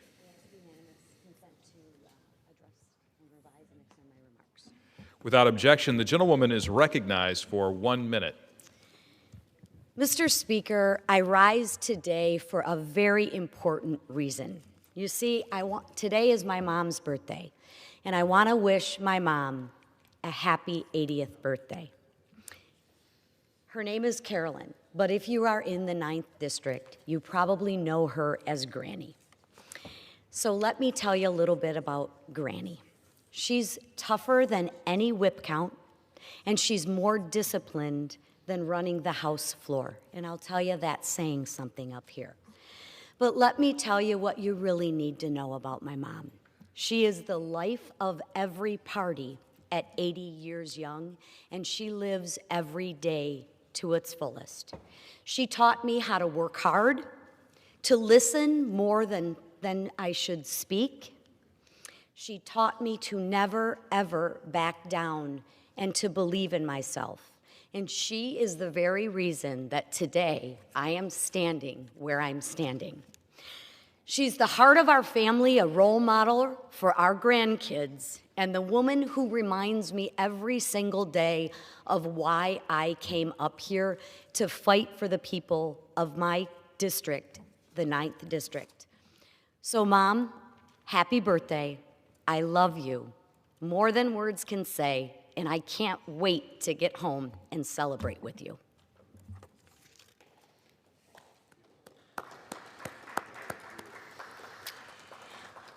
For what purpose does the gentleman from California seek recognition?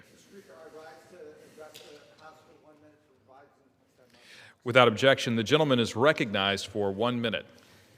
Mr. Speaker, I rise today to recognize the Sacramento Metropolitan Fire District, which recently celebrated its 25th anniversary serving communities in Sacramento and Placer County. On December 1st, 2000, the American River Fire District and the Sacramento County Fire Protection District reorganized to form what we now know as Metro Fire, uniting 16 fire agencies into one force dedicated to protecting our communities. Today, Metro Fire serves more than 720,000 people across 359 square miles. With 41 fire stations and more than 700 dedicated members, they stand ready around the clock to respond to fires, rescues, medical emergencies, and more to save lives and protect property.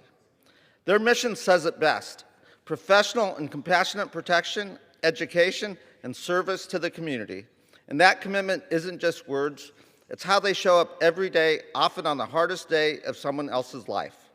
The teamwork and pride show up in every setting. Last year, Station 26 took first place in the inaugural Hero Act Chili Cook-Off my office hosted at the California State Fair. And I was proud to visit the station to present ribbons to Captain Adam Huckabee and firefighter Taylor Edwards. As we celebrate this milestone, we also have a responsibility to support the men and women who support all of us, especially when it comes to their mental health. That's why I'm continuing to push for passage of my bipartisan HERO Act to extend access to mental health and support for our brave first responders. Thank you, and with that, I yield back. The gentleman yields. For what purpose does the gentleman from Virginia seek recognition?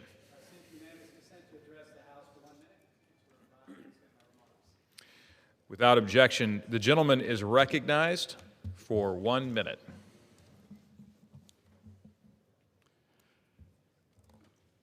Mr. Speaker, Charlottesville Hyperbarics has become a front line in the fight for veterans suffering from the invisible wounds of war. They recently launched the Hyperbaric Wellness Foundation and have partnered with the Howe Foundation to provide hyperbaric oxygen therapy to veterans battling PTSD or other traumatic brain injury.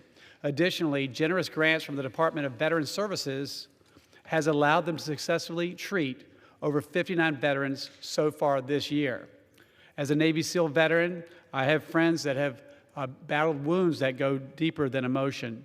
Advanced imaging now confirms that PTSD is a neurological brain injury. Hyperbaric oxygen therapy using pure oxygen under pressure heals these injuries directly and restores brain health. When I visited the clinic last May, I saw the healing in action. Two of the staff members leading the veterans program are veterans who suffer from PTSD. They went through the program themselves.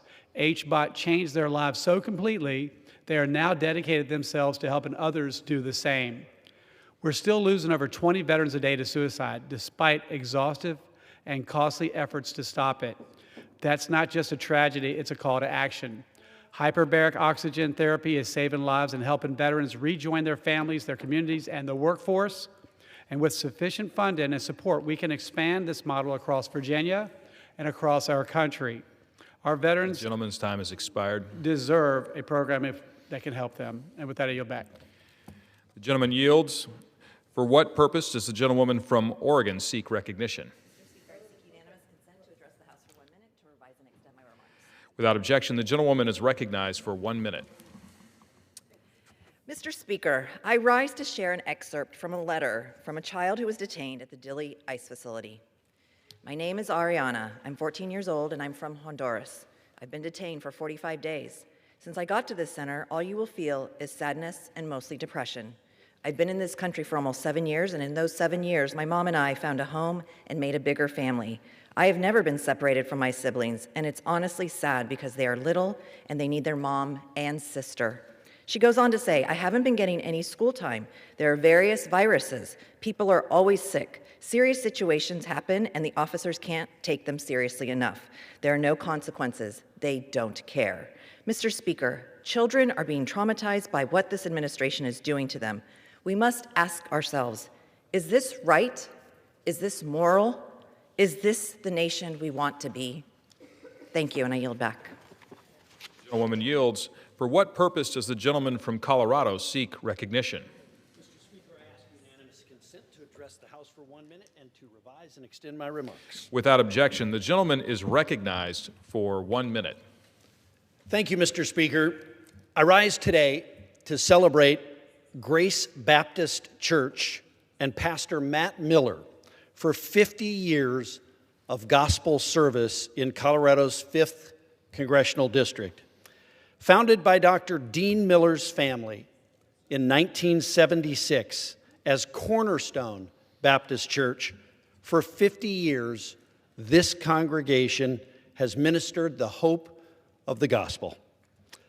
They've provided Christian education, and they've equipped Christians for ministry and trained the next generation of Bible preachers.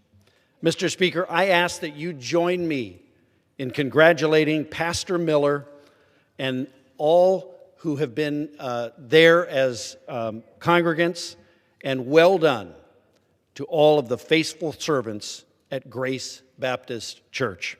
Thank you, Mr. Speaker, and I yield back. The gentleman yields. For what purpose does the gentlewoman from New York seek recognition? Without objection, the gentlewoman is recognized for 1 minute. Mr. Speaker, in the centennial year of Black History Month, I rise today as just one voice in the continuous and collective effort to celebrate the incomparable Congresswoman Shirley Anita Chisholm to the degree that she deserves.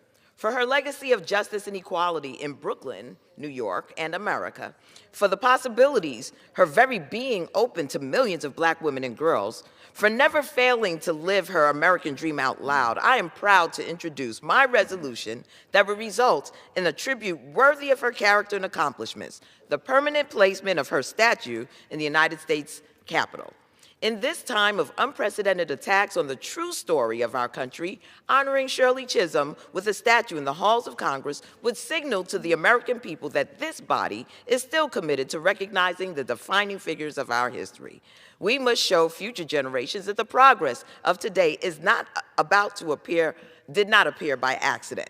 It took unrelenting passion, integrity, and dedication. It took leaders like Congresswoman Chisholm, who from her first day to the last remained unbought and unbossed. I believe we have a moral mandate and a real opportunity here, not just to examine racial inequalities that permeate every sector and segment of our society, but the responsibility to reflect on how we got here, right here in these halls. Looking towards the faces in this room with me now, I can say with certainty that Shirley Chisholm's legacy is reflected in myself and the many colleagues of today. With that, Mr. Speaker, I yield back the balance. The gentlewoman yields. For what purpose does the gentleman from Florida seek recognition? Without objection, the gentleman is recognized for 1 minute. Thank you, Mr. Speaker. I appreciate it. As tax filing season begins, important improvements to our tax code are already making a real difference for older Americans. For too long, seniors were treated unfairly, Mr. Speaker, taxed on their Social Security benefits, and left struggling to cover rising costs. That is finally starting to change. This year, a new $6,000 tax exemption for taxpayers aged 65 and older takes effect. Last week, I visited a tax preparation site in Pasco County, Florida, and my constituents confirmed that this provision is helping them. Enacted as part of the Working Families Tax Credit Act, this deduction applies through 2028 and is available whether seniors take the standard deduction or itemized. It will benefit millions of Americans on fixed incomes, providing meaningful relief as costs for housing, health care, prescriptions, and groceries continue to rise. But our work is not done, Mr. Speaker. To many seniors, they still see their Social Security benefits taxed. That's why I support legislation to fully exempt Social Security income from federal taxation. Tax policy should reward a lifetime of hard work, Mr. Speaker, not penalize retirement. I yield back. The gentleman yields. For what purpose does the gentlelady from North Carolina seek recognition? To address the House for 1 minute, revise and extend my remarks. Without objection, the gentlelady is recognized for 1 minute. Mr. Speaker, I rise today during Black History Month to honor a giant in the civil rights movement, Ella Baker. She grew up in North Carolina and studied at Shaw University, an outstanding and historic HBCU in Raleigh. After attending Shaw, she moved to New York City and fought for economic justice for Black Americans. She went on to work with Dr. King to organize the Southern Christian Leadership Conference. Following nationwide sit-ins led by Black college students, Ms. Baker was an instrumental figure in forming the Student Nonviolent Coordinating Committee at Shaw University at a conference in 1960. From fighting for voting rights for Black Americans to mentoring the next generation of civil rights leaders, Ella Baker paved the way for future generations. North Carolina and our country are better because of Ella Baker. Thank you, and I yield back. The gentlewoman yields. For what purpose does the gentleman from Georgia seek recognition? My remarks. Without objection, the gentleman is recognized for 1 minute. Mr. Speaker, I rise today to recognize Dr. Matt Hanley on his well-deserved recognition as one of Georgia Trend Magazine's 100 most influential Georgians for 2026. In just under a year since assuming the role of President and CEO of Northeast Georgia Health System, Dr. Hanley has demonstrated exceptional vision and a relentless pursuit of excellence. Dr. Hanley's seamless transition to leadership continues Northeast Georgia Health System's remarkable growth, including 5 hospitals, advanced medical programs, and an economic impact exceeding $7.5 billion. Named alongside leading business and academic figures like Delta Airlines' Ed Bastian and University of Georgia President Jerry Moorhead, Dr. Hanley is in great company. He credits all recognition to the dedicated staff and workforce at the hospital, at the healthcare system, for their shared commitment to keeping communities healthy, expanding access to care, and meeting everyday needs. Dr. Hanley has proven his leadership from the emergency room to the boardroom, and now among Georgia's most influential voices. Through his service, Dr. Hanley is helping build a healthier, a stronger Georgia for all. Thank you, Mr. Speaker. And I yield back. The gentleman yields. For what purpose does the gentlewoman from Ohio seek recognition? Without objection, the gentlewoman is recognized for 1 minute. Thank you, Mr. Speaker. I rise today to talk about Ohio's own Lila Edwards. Lila is a native of Cleveland Heights and currently represents the United States in the Winter Olympics, my favorite. Lila became the first Black woman to play for the United States in Olympic women's ice hockey at this year's Milano Cortina Games at 22. She didn't just make the roster, she contributed, recording her first Olympic point in a 5-1 win over Czechia. We've been saying it for years. Ohioans are awesome, and Lila truly proves it. She grew up skating on our lakes and ponds, working hard and believing in herself. She kept going even when she was the only girl on the ice, even when few people who looked like her had ever been given that chance. During Black History Month, her story reminds us that progress doesn't happen by accident. It happens because purposeful people show up, work hard, and refuse to be told they don't belong. I congratulate Lila Edwards. Lila, you have made Northwest Ohio and all of Ohio extremely proud. Proud of our country. Go Lila. Go Team USA. Thank you, Mr. Speaker. I yield back. Gentlewoman yields. For what purpose does the gentleman from Indiana seek recognition? Without objection, the gentleman is recognized for 1 minute. Thank you, Mr. Speaker. I want to rise today to honor my parents, Albert and Sarah Stutzman. They are celebrating their 50th anniversary this Saturday, one day after Valentine's. And I just want to acknowledge them in all that they've done for me and for my siblings. They have really been an example of what hard work and what faith can do in a great country like America. My dad dropped out of high school. They were married when they were very young, and they worked tremendously hard. They went through a lot of challenges in their own lives as they worked to build a better future for not only themselves, but for my siblings and myself and others. They were foster parents. They went on mission trips. They helped people in the community. They would take people into our home whenever they needed help. And they were always willing to help those who were in need. They were always active in church. They were active in our schools. And I just can't say enough about how proud I am of my parents, Albert and Sarah. And so I just want to wish them a happy anniversary this weekend. I love you and looking forward to years ahead together. Thank you. Yield back. Gentleman yields. For what purpose does the gentleman from New York seek recognition?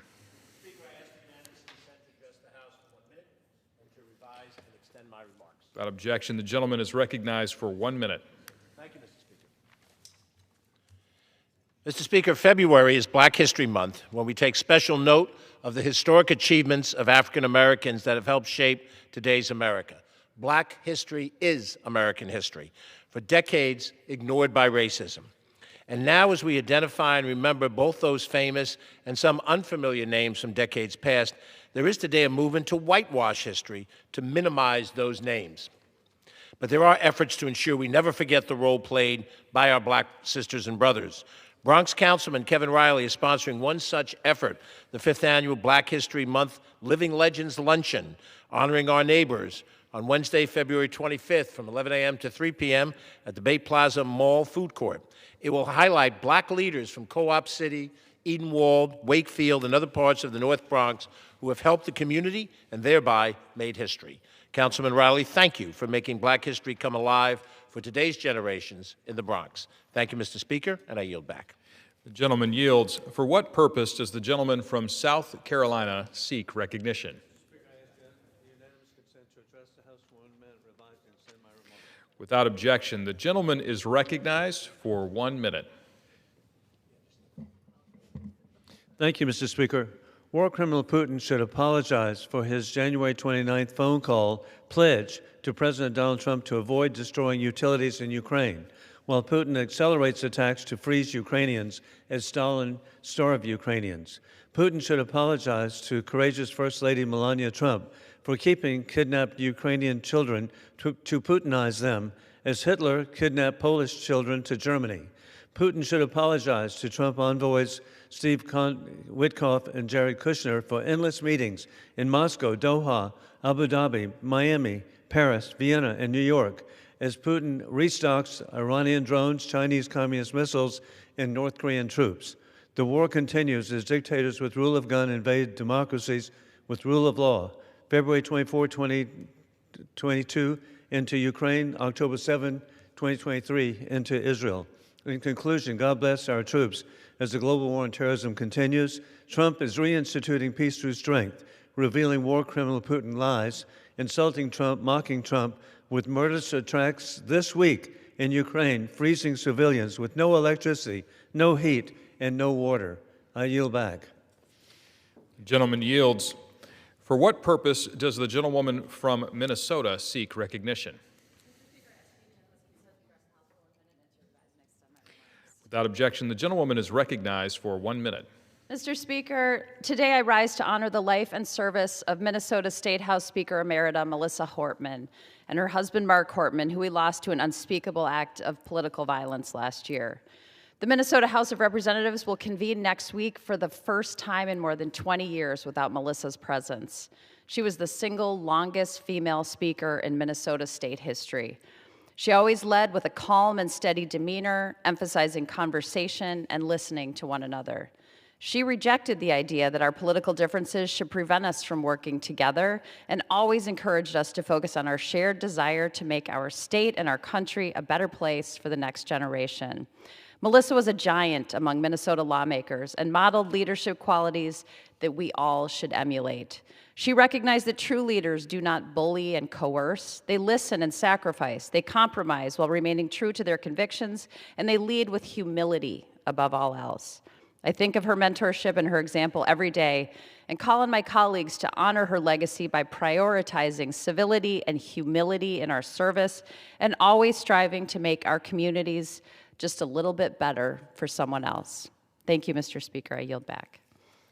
The gentlewoman yields. For what purpose does the gentleman from Arizona seek recognition? Without objection, the gentleman is recognized for 1 minute.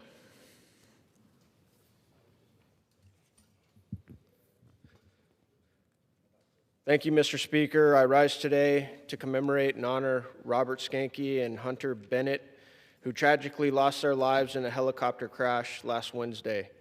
After responding to a domestic violence call in Flagstaff, law enforcement officers engaged in a nearly 2-hour gunfight with a dangerous criminal. During the pursuit, the Arizona Department of Public Safety provided air support with a Ranger 56 helicopter crew. Shortly after the suspect was apprehended, the helicopter crashed, taking the lives of Marine veteran Robert Skanke and trooper paramedic Hunter Bennett. On behalf of all Arizonans, we mourn the loss of these two heroes who dedicated their lives to public service. Words cannot fully express our gratitude for their selflessness, courage, and commitment to keeping our community safe. May the Lord bless their families, friends, and colleagues during this difficult time and grant them everlasting peace. Thank you, Mr. Speaker. I yield. Gentleman yields. For what purpose does the gentleman from Missouri seek recognition?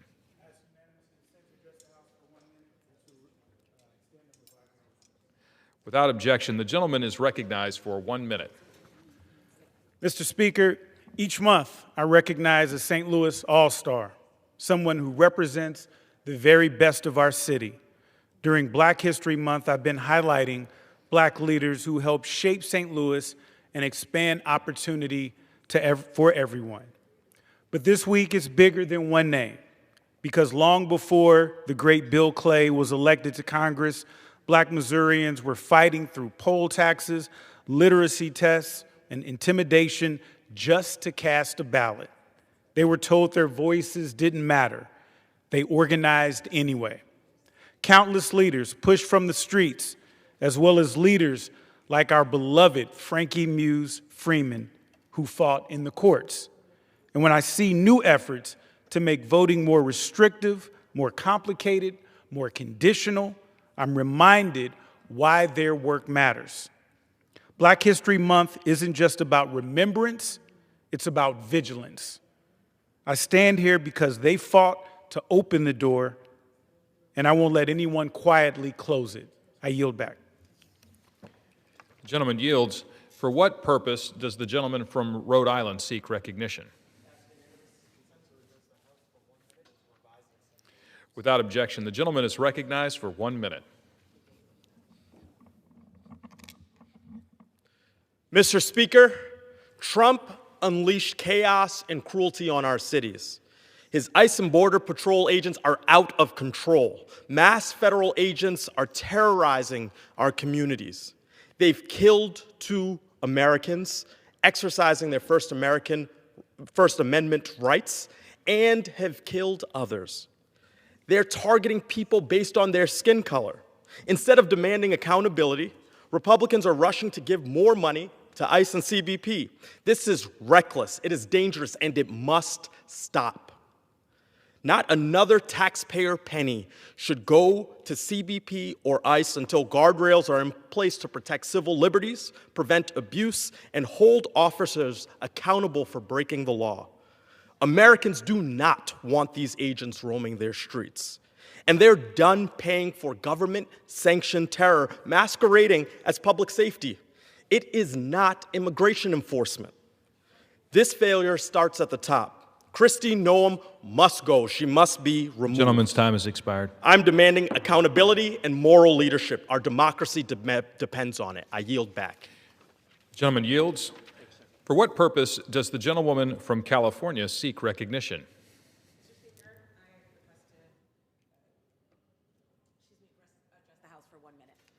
Without objection, the gentlewoman is recognized for 1 minute.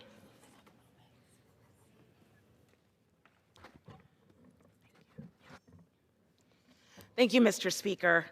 I rise today to honor a son of Oakland, California, my constituent, Ryan Coogler, whose film Sinners has earned 16 Academy Award nominations, the most of any film in Oscar history. Ryan Coogler was born in Oakland, California, raised in Richmond, and educated at St. Mary's in Berkeley. And he first came to national attention by putting a human face on the murder of Oscar Grant. He is the youngest director to helm a billion-dollar film, and now with Sinners, he has given the world the work of prophetic semina. Sinners deploys the imagery of Southern Gothic horror to excavate the truths this republic has long preferred to bury. Vampirism became a metaphor in the film to uplift systems that fed on Black life and body and spirit since the founding of this country. It is the full humanity that he lifts up in this movie, the humanity of Black folks building community and clamoring and claiming joy under apartheid conditions. Alongside Ryan Coogler, our district celebrates Oaklanders, Delroy Lindo and Raphael Sadiq for their nominations. 3 Oakland artists, 1 film. Ryan Coogler, we are so very proud of you. And I'll yield back. The gentlewoman yields. For what purpose does the gentleman from New Jersey seek recognition? I request unanimous consent to address the House for 1 minute and to revise and extend my remarks. Without objection, the gentleman is recognized for 1 minute. Mr. Speaker, I have said for months that no one is safe in Trump's America. From New Jersey to Minnesota, mothers, fathers, children, no one is safe. We've seen people like Greg Bovino and his masked paramilitaries come into our communities and cause an immense amount of harm. We've seen 5-year-olds come home from school only to be detained, then sent to Dilley, Texas, then to be returned and see the administration try to end their asylum claim. This is what people are experiencing across the country, and we need everyone to speak out against it, not just in Minnesota, not just in New Jersey, and not just Democrats, but Republicans as well. This is not who we are as a country, and we cannot be silent in this moment.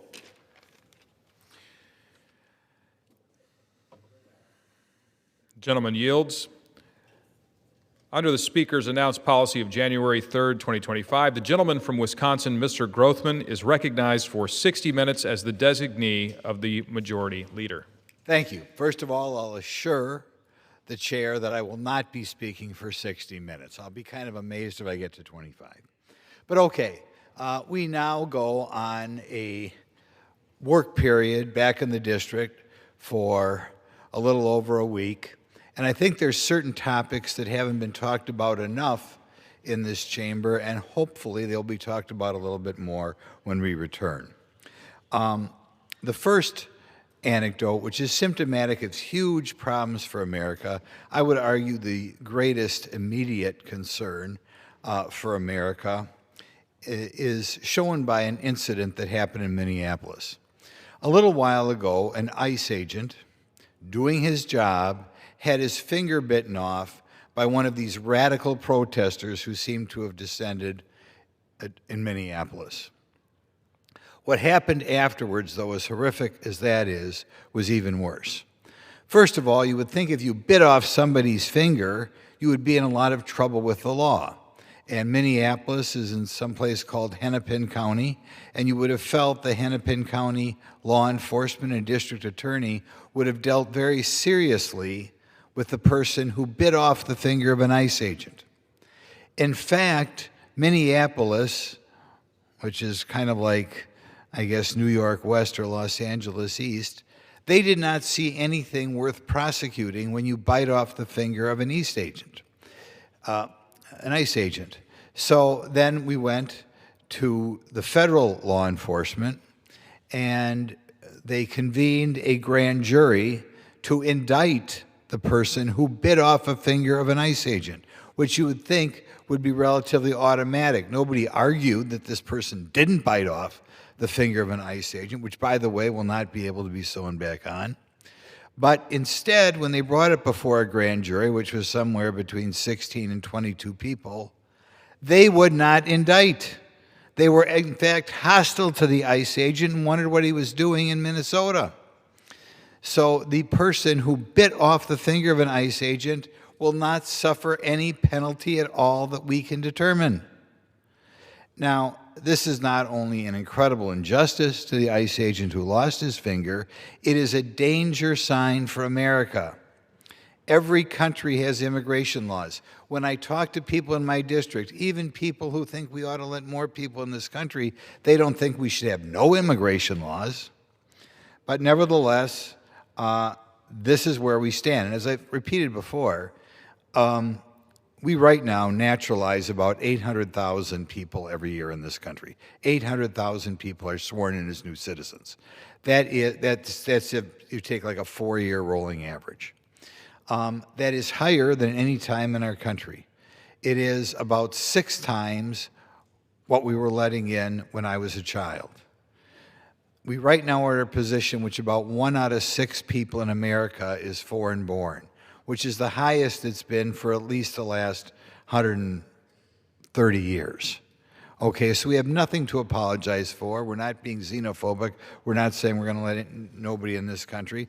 But obviously, we have to have some restrictions or we'd wind up with tens of millions of more people in the country. But despite our generosity in letting more people here, we have significant areas of the country governed by elected people who will do all they can to wage war on the rest of us and not enforce our immigration laws.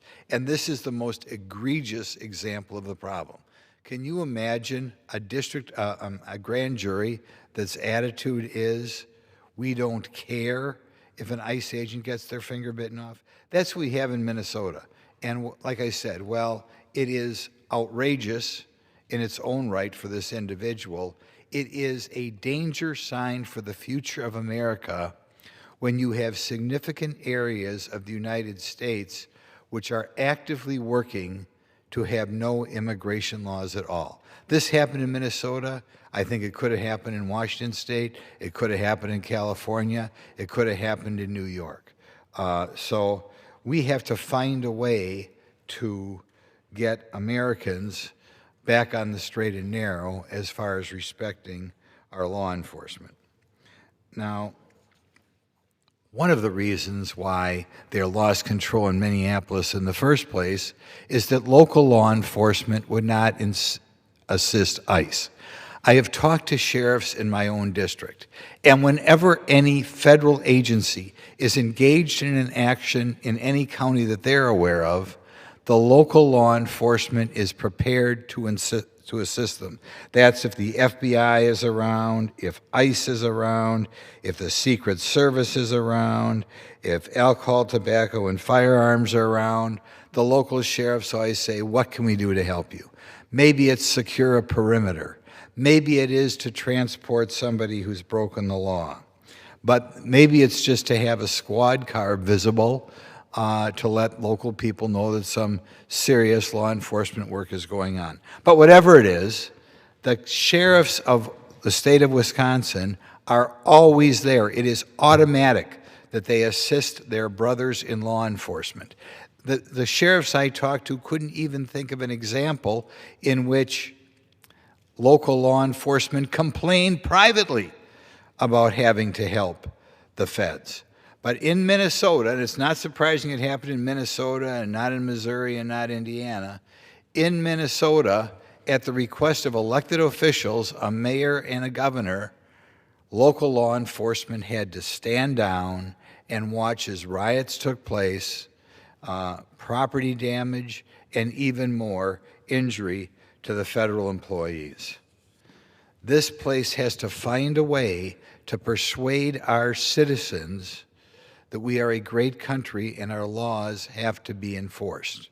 And as long as we keep heading down this path of not enforcing the laws or allowing states to be so degenerate that they do not want to help federal law enforcement, it will ultimately be the end of the country. Now, I want to talk about another area of which I will say, in this case, what other countries are doing affects the United States and will also head us towards being the type of country we wouldn't want to live in. And that is with regard to a committee hearing we had this week on the First Amendment and how it affects internet platforms. But it's really a greater topic than just that. This week we had a hearing in Judiciary in which we talked about restrictions on free speech in Europe. And usually when I think of Europe as being kind of like the United States, right? You take an airline to London or Paris or Rome, and you expect the same freedoms and prosperity you do in the United States. But in this hearing, we heard of a woman who was a member of the Finnish parliament who was charged with a crime and has had to go through a great deal of legal work to not be penalized yet because she quoted the Bible in Finland. And the Finnish government had apparently decided, particularly what I guess this body would call a controversial part of Romans, that because she quoted it, she should be penalized for that. We also heard from an Irish comedian who told jokes about transgenderism in Great Britain. And he was arrested, and he has since fled to the United States, to a country in which you can still tell jokes about transgenderism so far. You can still tell jokes about illegal immigration and not go to jail. Now, we were supposed to care about this, and we do care about it, because it affects our platforms, right? And insofar as the European governments put restrictions on X or put restrictions on Instagram, it affects Americans as well. And that is true.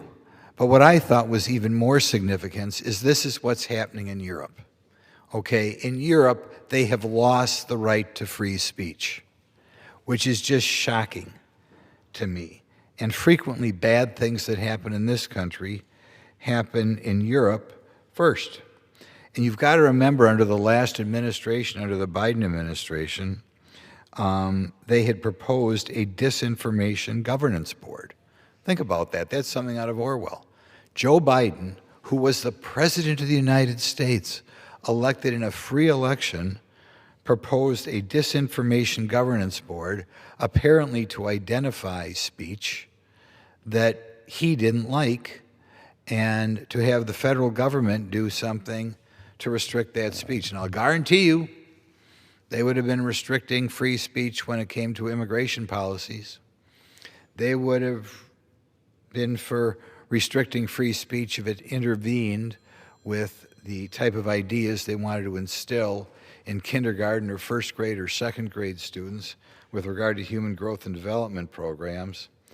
But in any event, the totalitarians are at the gates. They are taking over Western Europe, and the United States is next. They have taken over Western Europe, from what we heard about what's going on in Great Britain and Germany and Finland.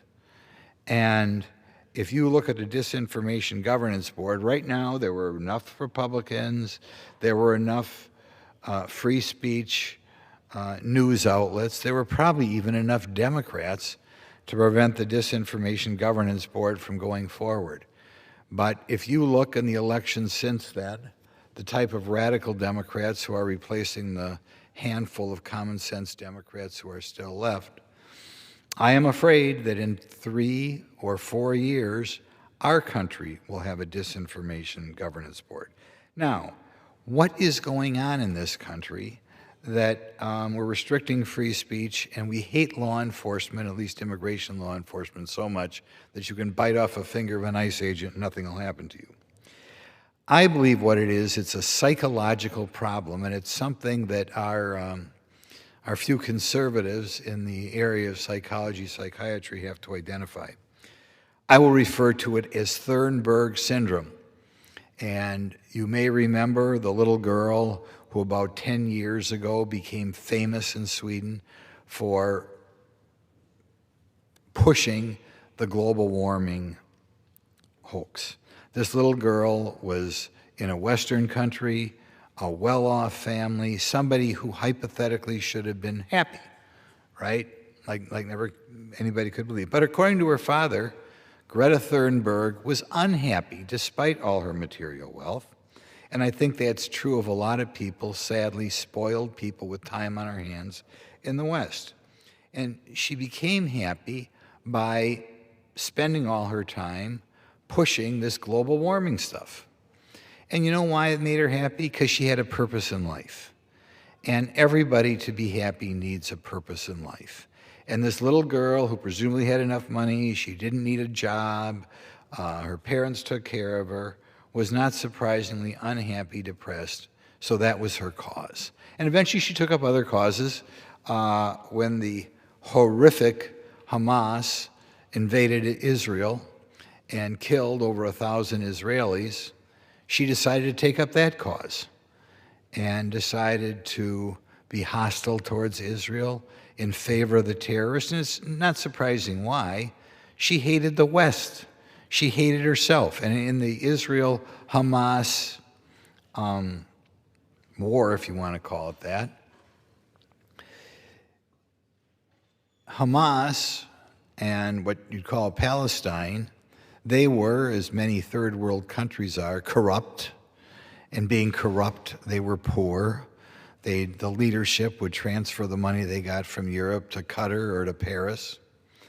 And therefore, seeing a corrupt, unhappy region in Gaza, and a region, by the way, of bored people too, because they were living off of welfare largely, in a choice between that and a well-run, Western, honest country like Israel, Greta Thunberg got more joy out of engaging in protests or whatever these people do to try to help the Hamas group that killed 1,000, brutally killed 1,000 people.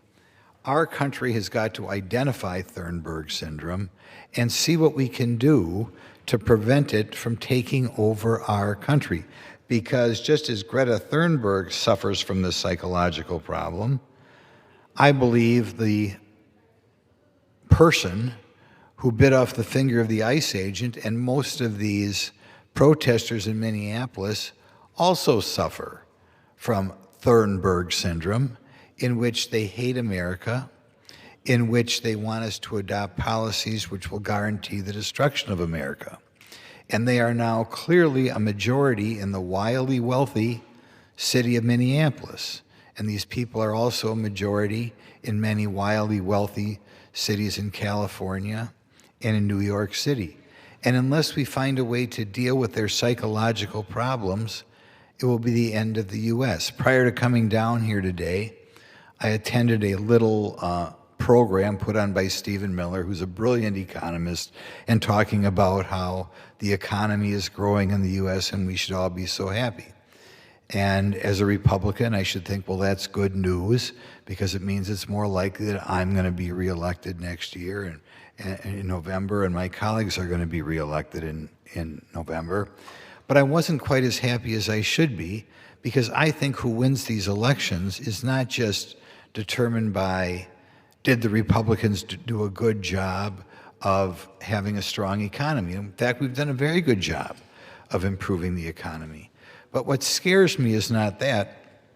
What scares me is the well-off, unhappy people who, despite the fact that they got a raise next year, despite the fact that their 401k went up, are going to be unhappy because they suffer from Thornburg syndrome. and they are too spoiled, and as the result, they're going to vote for the party that is in favor of no immigration. They're going to vote for that even has prominent members who want to get rid of ICE, which is just as absurd as saying prominent members who want to get rid of the police department.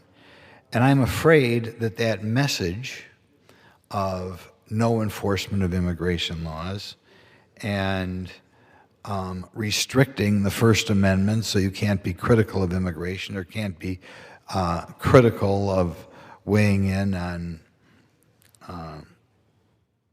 what we teach young children about sexual activity. And those people, and for whatever reason, in favor of abortion till birth, which is just so grotesque, the people I deal with back home don't even believe the Democrats are for that. It's so preposterous, but they are. But I am afraid that people like that are going to carry the day in the November election. And what we are dealing with, it's not traditional things. We are doing a great job in the economy. What I am afraid of is the increasing number of spoiled Americans who have become like Greta Thunberg, anti-Westerners, anti-American people who want elected officials who share their view. And by the way, since we did touch upon the economy, I want to point out something recently that was pointed out to me by Steve Miller. In the most recent jobs report, there were some jobs we got more of and some jobs we got less of. There was a significant increase in private sector jobs. And private sector jobs are very important because private sector jobs lead to wealth. I, of course, right now have a government job. But during this time period, the number of government jobs fell. Private sector jobs up 172,000, government jobs down 42,000. Now, maybe many Americans don't realize that when we hire, say, more IRS agents, that is supposed to be a good thing and the sign of a strong economy. That's the way they compute them. Or if we hire more bureaucrats to look at a computer screen and do nothing in the Department of Defense, that is also supposed to be a sign of a booming economy because we have more jobs. And in fact, the difference between one of many differences between the Trump administration and the Biden administration is the Biden administration, when they improved employment, they had the government hire more people. And they said, look, this is great. We've had the government hire more people. When the Republicans took over, we did not consider hiring or laying off more people staring at computer screens, doing very little that were identified by DOGE. Those were the areas where employment went down, and areas when employment went up were areas like, in particular, manufacturing, in which we're producing more things that people use and making people wealthier. So remember in the future, America, that when you hear statistics about employment going up or down, you should ask what type of employment is going up or down. Is it like Donald Trump wants and the vast majority of Americans want, in which the number of people involved in manufacturing or service industries that make us a wealthier country are going up? Or do we want to have the type of figures which are kind of, I think, misled the American people, in which we hire more people for the IRS, we hire more people for the Department of Commerce, we hire more people for the Department of Ag, none of which are making us wealthier, but they do generate statistics in which we say, aha, more people have jobs. Now, one more time before I leave here, I beg my leadership to do something which I still believe is the #1 problem in this country, and that is the fact that we have many programs, most of which originated in the 1960s, which are designed to incentivize families to form without a father in the family. And there are people who've always wanted this. Karl Marx always wanted it, and there are all sorts of people in academia who read Karl Marx and think he has something worthwhile to say. It's something Kate Millett, the founder of women's studies classes, which are all over our universities. There are relatively few majors, but there are a lot of people who take one of those classes electives. These people do not want, they're kind of anti-man. They don't want men in the family. And it's not surprising then, with people following this group, that there is, they would consider it successful to pass more and more programs that a family with a mother and father at home would not be eligible for, but if they somehow get the man out of the home, they are eligible for. The programs, we're all familiar with them: food stamps, or what used to be called food stamps; low-income housing, where you may get an apartment that other people would have to pay $1,200 for, you get nothing. Earned income tax credit can easily be, if you don't work too hard, getting $7,000 or $8,000 and getting nothing if you're married to a person with an income. Pell Grants, as one young gal about 22 years old told me, that her and her husband got married before they had a child, but she knew lots of friends who weren't getting married because they got free college. Daycare, another program which you can pay to have someone take care of your kids while at work if you don't get married to the other spouse. Medicaid program, which we've talked a lot about. Again, we use the program for health care and poor people to try to penalize those foolish people who get married first. It's easy. It varies from couple to couple how much they'd lose if they got married, but I think it's safe to say it's very easy to come up with hypotheticals of $25,000 or more, $25,000 penalty in this country from getting married, and frequently keeping the men out of the family. I've known about this for some time, and in case anybody wants to look at it a little bit more, they can look at books written by George Gilder in the late 1970s, which at the time were bestsellers and everybody talked about during the beginning of the Reagan administration. And unfortunately, nobody ever did anything about it. But he looked at what at the time was referred to as a ghetto in Albany, New York. And he followed around a young couple, and the gal had just gotten pregnant. And at that time, given George Gilder's upbringing, he thought that would be cause for concern for the couple, that they would have to get married right away, that they would have to work harder to support the child. And it was George Gilder's surprise and shock that as he followed this young couple around, they were thrilled that the woman got pregnant out of wedlock, because it allowed them to go from government office to government office to get the free food, to get, at the time was called the free AFDC check, to get the free rent, to get the free medical care, and they had it made in the shade. Great, Mary's pregnant. We're not going to get married. We just going to stop working now because of that. And of course, what happened is over time, Americans' behavior changed. We went from in the 1950s, before Lyndon Johnson was president, in which about 4% of the children were born without a mother and father at home, to a steady increase for about 30 years to we over 40%. There are so many wonderful single parents out there. I know people who've done a great job of raising children as a single parent. And of course, we do have programs to help people who are widows or widowers in Social Security, and that's not, I think, what is normally meant by a single parent. But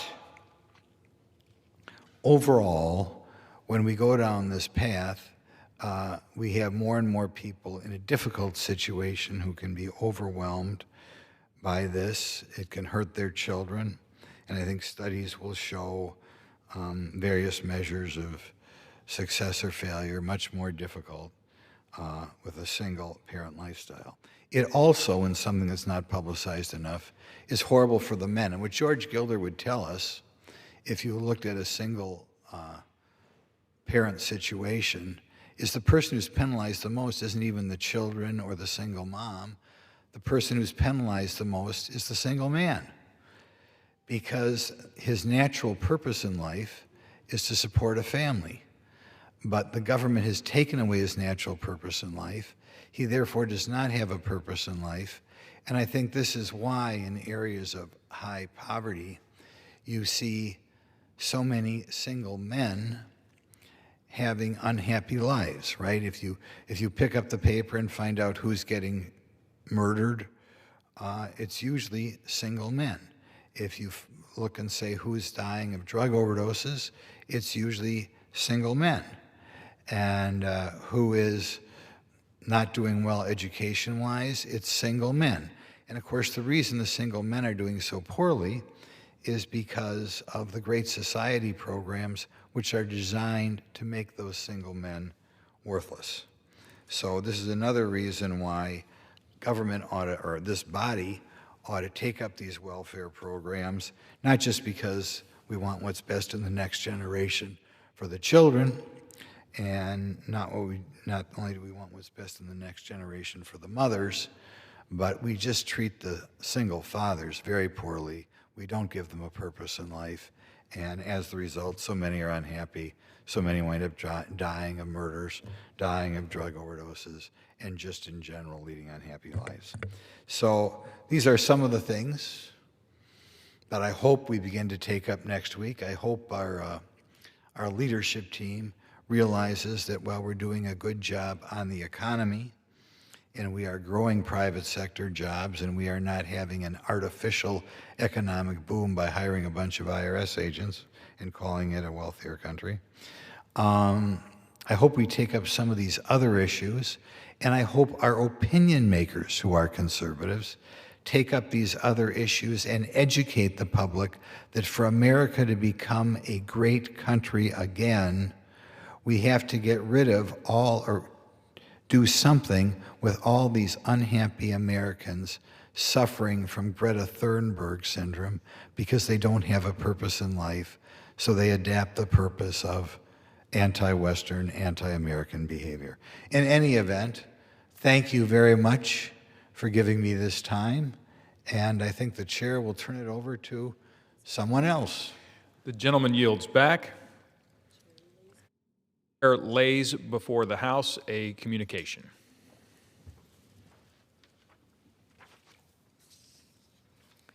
The Speaker's Rooms, Washington, D.C., February 12, 2026. I hereby designate the period from Thursday, February 12, 2026 through Sunday, February 22, 2026 as a district work period under Clause 13 of Rule 1. Signed sincerely, Mike Johnson, Speaker of the House of Representatives.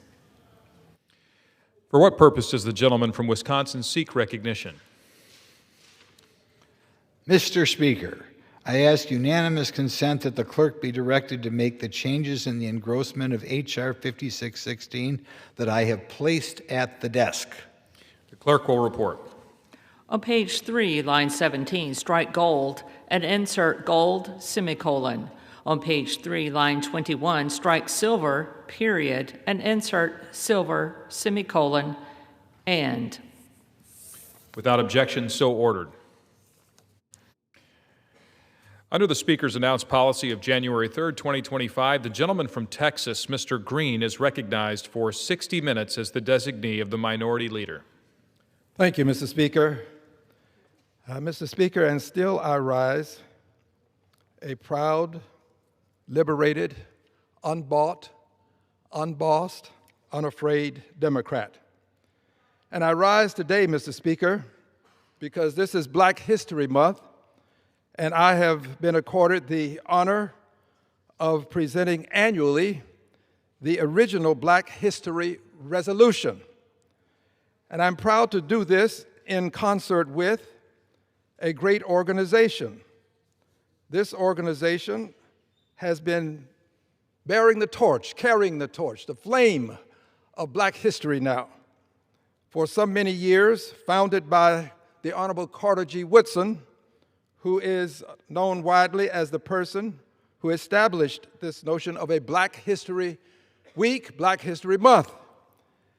So I'm proud to recognize this organization. The organization is the Association for the Study of African American Life and History. This is the preeminent organization of its kind.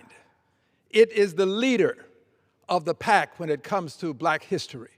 And I'm proud to be associated with them and proud to tell you that this year, for our Black History Month, there is a theme, a century of Black history commemorations.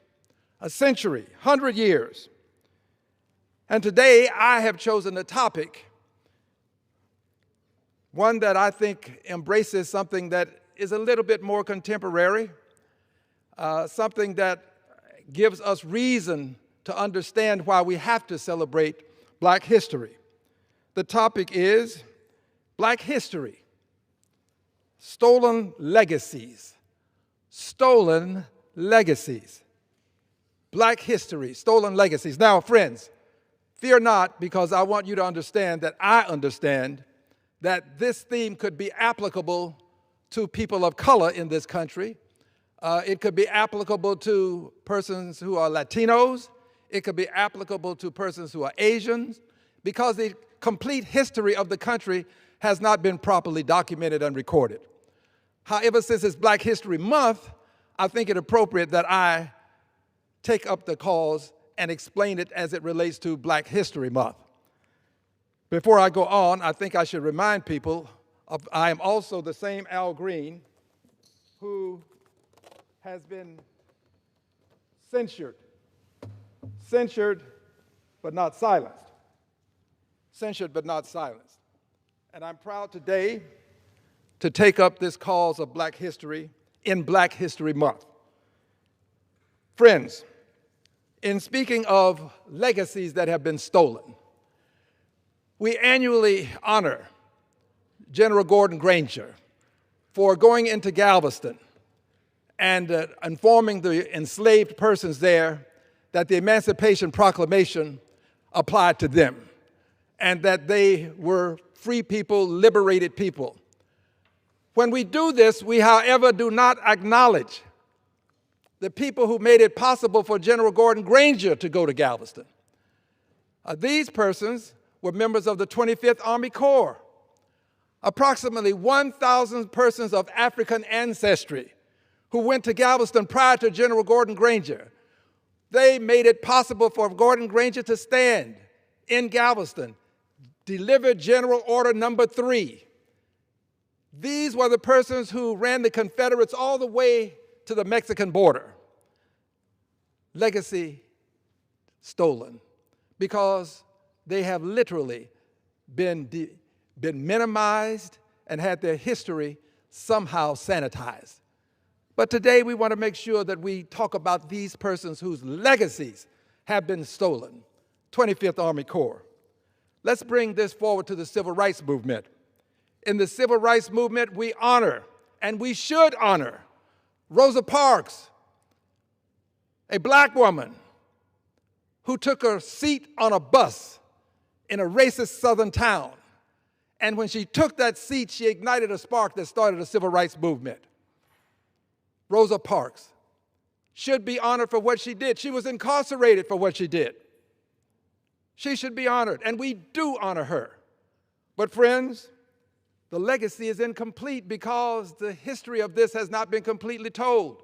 If the true history is told, you have to mention Claudette Colvin. Claudette Colvin, 15-year-old high school student, member of the NAACP.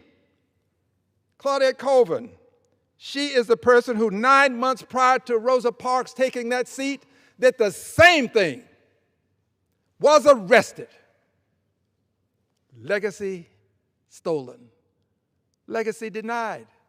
Claudette Colvin, not only did she go to jail and suffer the same indignation and humiliation as the Honorable Rosa Parks, but she did something else. She filed a lawsuit. She was a plaintiff in the lawsuit, Broder versus Gale. This is the lawsuit that brought the Montgomery bus boycott to a legal end because it was under the pen of the Honorable Frank M. Johnson, a federal district court judge, that ordered that bus line be integrated and no longer segregated. This was the dispute that took place when Dr. King was promoted to the leadership of the civil rights movement. This is where he led the people in this bus boycott to make sure that at some point black people could sit on any seat on the bus that they chose to, because they couldn't. You could take a seat on the front or somewhere near the front, and people could simply say, move back, there's a white person that needs your seat. And then you move back, and if another came on, move back, there's another white person that needs your seat. This is true history. This is the history that's untold. So Dr. King led the boycott. Rosa Parks started the initiative, but it was Claudette Colvin who took the lawsuit to the Supreme Court that eventually, well, the lawsuit was filed that eventually caused a judge, Frank M. Johnson, to rule that that line had to be segregated. Claudette Colvin has been denied her place in history. Very little is said about her. Now I'd like to contemporize, and this is going to give people an understanding as to how this pattern of denying black people their proper place in history, this pattern of stealing legacies, of whitewashing history as it relates to black people, and it happens to people of color, not just black people, people of color. It has happened in this country. So let's now contemporize as it relates to black history and talk about something that happened in the state of Texas. We have a president of the United States, who concluded that he had to have 5 more seats for the Republican side in Congress, 5 more seats to hold on to power, 5 more seats to continue to be the reckless, ruthless, lawless president that he is. 5 more seats, because if he loses the House, he loses his ability to do many of the things that the House can constrain him and prevent him from doing, because the House controls the purse strings. So he said, I want 5 seats. And 4 of the 5 that he actually identified were minority coalition seats, where minority people were electing the persons of their choice, and they were electing minority people. Well, he wanted 4 of the 5 being these seats that could elect minority people coalescing to elect people. Legitimate thing for people to do. Well, in so doing, he ordered the governor to do this. The governor got with the attorney general. The 2 of them worked it out such that seats were taken in Texas. I'm going to just focus on one of them. In Houston, Texas, we had the 18th Congressional District, historic, as it is called quite often, and I concur with the persons who would call it such, the historic 18th Congressional District. The 18th Congressional District, the district of Barbara Jordan, district that had the great Craig Washington, Mickey Leland, Sheila Jackson Lee, Sylvester Turner, the 18th Congressional District, a historic congressional district. The 18th Congressional District was adjacent to the 9th Congressional District. This, we'll call it for our purposes today, the old 18th Congressional District, and you'll understand better why in just a moment. Located adjacent to the 9th Congressional District. In fact, if you look north and south, the 18th was at the top, and the 9th was under the 18th. The 9th Congressional District was one that elected a person of color as well. Well, the president and the governor decided that they would do something called crack. This is where you break a district and then you take it and you push persons in those 2 districts together, but in so doing, you eliminate a district. In this case, that's what they did. So they cracked and they packed, they stacked, they put the 9th and the 18th together. And when they put the 9th and the 18th together, they eliminated the possibility for a person of color to be elected in the 9th district by moving the lines for it over to another area. Now, I shouldn't say eliminate. Anything can happen, and my belief is that there are capable, competent, and qualified people running, but the prognostication is that the configuration of it in terms of the numbers is likely to elect a conservative person, probably a very conservative person. But my hope is that won't happen. But in any event, coming back to the 9th and the 18th, when they combined these two districts, they eliminated the possibility for the people of these two districts to have two representatives in Congress. They eliminated that possibility, and they made it possible for only one to come from these two districts. Only one person from the 18th and the 9th. Only one. And when they combined them such that only one person could be elected from the two, that eliminated the possibility of another minority person being elected. Historically, a black person has represented the 9th, and black people have represented the 18th in Congress. When this was done, if you look at it, just look at numerically, the people of the 9th are losing a representative if you look at numbers. But if you look at it deeply within what happened, they put more of the people from the 9th district in this new 18th than from the old 18th district. So approximately 2/3 of the people in this 9th district are in the new 18th district. So now you have a district with 18 on it as its number that is packed with people from District 9.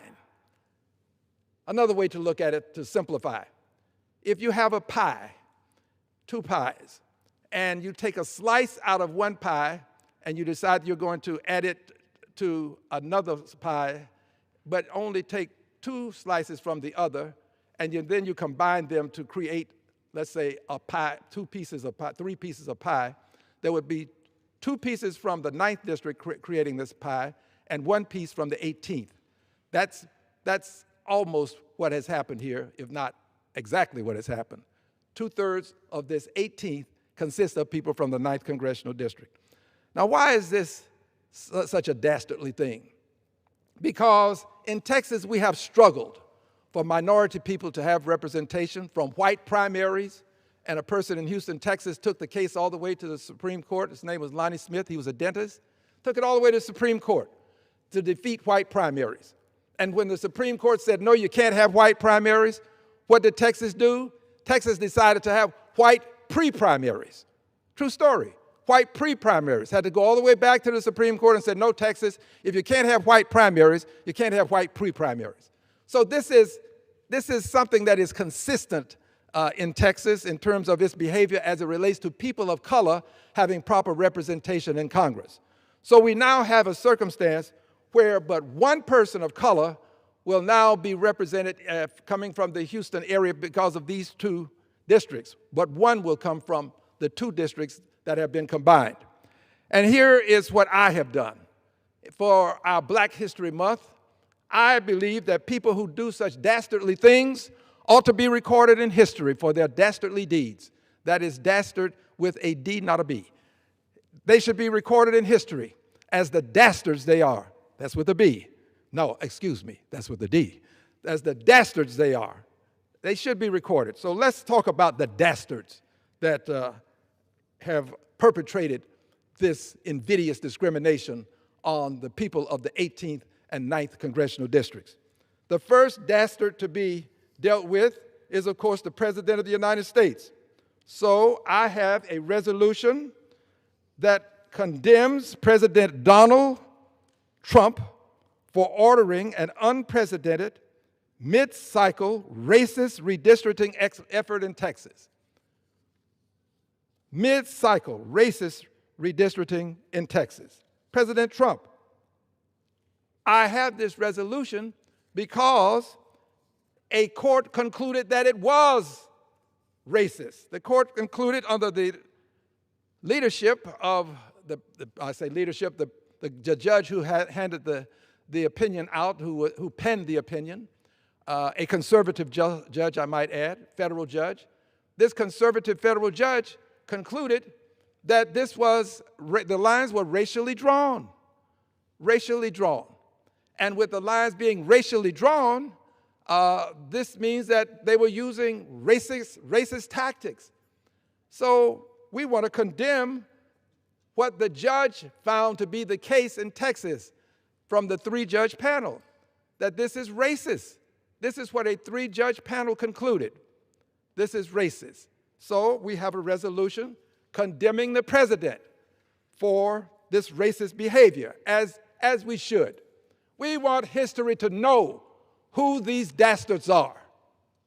The President of the United States of America, 5 seats, and make sure that in Texas you combine a couple of them, and that's what was done. A couple of them combined so that one representative is lost to a minority community. Well, they didn't stop there. As I said, the governor performed this dastardly deed.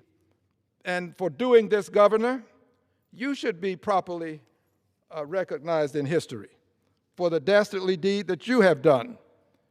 I have a resolution that will honor you as such, Governor. This is a resolution that condemns Texas Governor Greg Abbott for delaying the election in Texas, 18th Congressional District, beyond a reasonable time. President ordered it, the governor followed through, but he didn't stop there.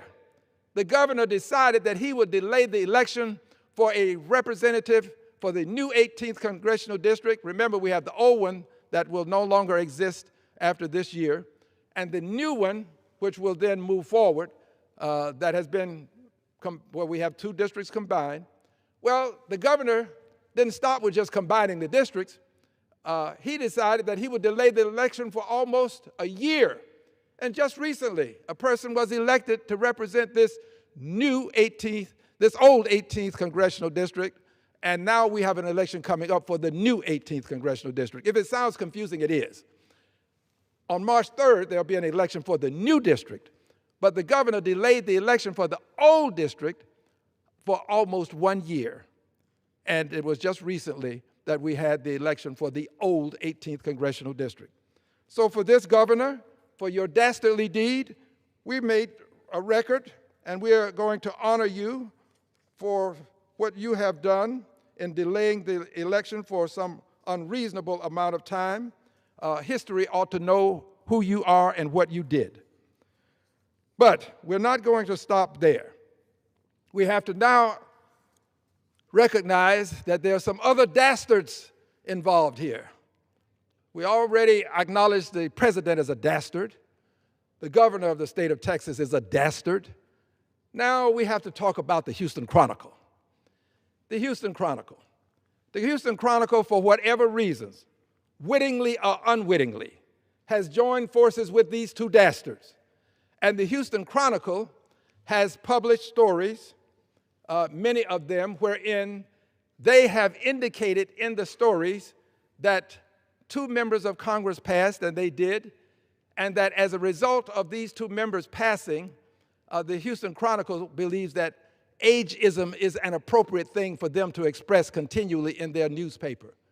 The Houston Chronicle, engaging in what I call ageism, and if you read the stories carefully, I think you'll come to the same conclusion. So they've decided they will engage in this ageism. And here's what they have done. They continually write stories wherein they talk about the death of these 2 iconic persons, 2 great heroes in Texas history, and we don't want their stories diminished in any way. That it would be the Honorable Sheila Jackson Lee and the Honorable Sylvester Turner. The Houston Chronicle, one of the dastards. Houston Chronicle, engaging in ageism, and here's how they're doing it. The Houston Chronicle has concluded that ageism is appropriate because the 2 persons that preceded the person who's running now, they died while in office. And somehow they have decided that to charge their deaths with this month-long, many months long, almost 1 year long delay in an election. They talk about their deaths and convince people that you've got to be careful. People can die, so if the next person dies, the governor would do the same thing. Rather than blame the governor solely, they have now transferred some of this to the persons who died. This is the Houston Chronicle. Ageism, by saying that people don't want to have another person who is of a certain age, because if you do that, then that person might die. Who can guarantee life? No one knows for whom the bell will toll next. No one can guarantee life. Young people die every day. No one can know. But the Houston Chronicle has made it their mission to campaign on this issue. And here's what's interesting about what the Chronicle is doing. They only apply that theory to a person of color. Senator Cornyn is running. Senator Cornyn wins, he gets a 6-year term. Senator Cornyn will be among the oldest in the Senate. But they don't apply that to Senator Cornyn. They've not tried to pressure Senator Cornyn out of a race. In fact, they've endorsed Senator Cornyn. They've gone so far as to endorse Senator Cornyn. Senator Cornyn has Wesley Hunt running. He's a younger person. They haven't said, you ought to elect Wesley Hunt. No, they've said, elect John Cornyn. What is it about these two people that makes them different from the other scenario that I've called to your attention? What is it, Houston Chronicle? Yes, you're going to see this, you're going to see me. I do not fear the Houston Chronicle. What is it about this that allows them to do exactly what they've done? Well, Wesley Hunt happens to be a person of color. John Cornyn happens to be a white man. The Houston Chronicle has a different standard when it comes to John Cornyn. Just think about that. Think about that. A different standard. And they have an all-out campaign going on. You might say they are the campaign. Well, for your dastardly deeds, Houston Chronicle, you too will be recorded in history with a resolution. Now, I want to say just a few more words about these people that they have demeaned. First, you heard me mention Al Edwards earlier. He's the father of Juneteenth. The father of Juneteenth. We have a resolution honoring him as such. And Sylvester Turner, a person who united diverse communities in Houston for 8 years as mayor. We have a resolution honoring him for his being that person who created a symbiosis in Houston, having people of different hues, different ethnicities, from different places around the world come together. And finally, we have a resolution honoring the life and enduring public service of Congresswoman Sheila Jackson Lee. I, personal pronoun, will not allow their legacies to be stolen. I will not. And I will not allow dastards not to be recorded as they properly should be in history. They will not escape history. Mr. President, you won't escape history. Mr. Governor, you won't escape history. Houston Chronicle, you won't escape history. And now, I want to say just a word about the top culprit in the process. That would be the president. The president is the biggest dastard in the country. President Donald Trump. Dastard number one. This says countdown to impeachment. This is the President of the United States of America, seated here. I'm proud to tell you that I stood right over there and I told the President to his face, you don't have a mandate to cut Medicaid, Medicare, and Social Security.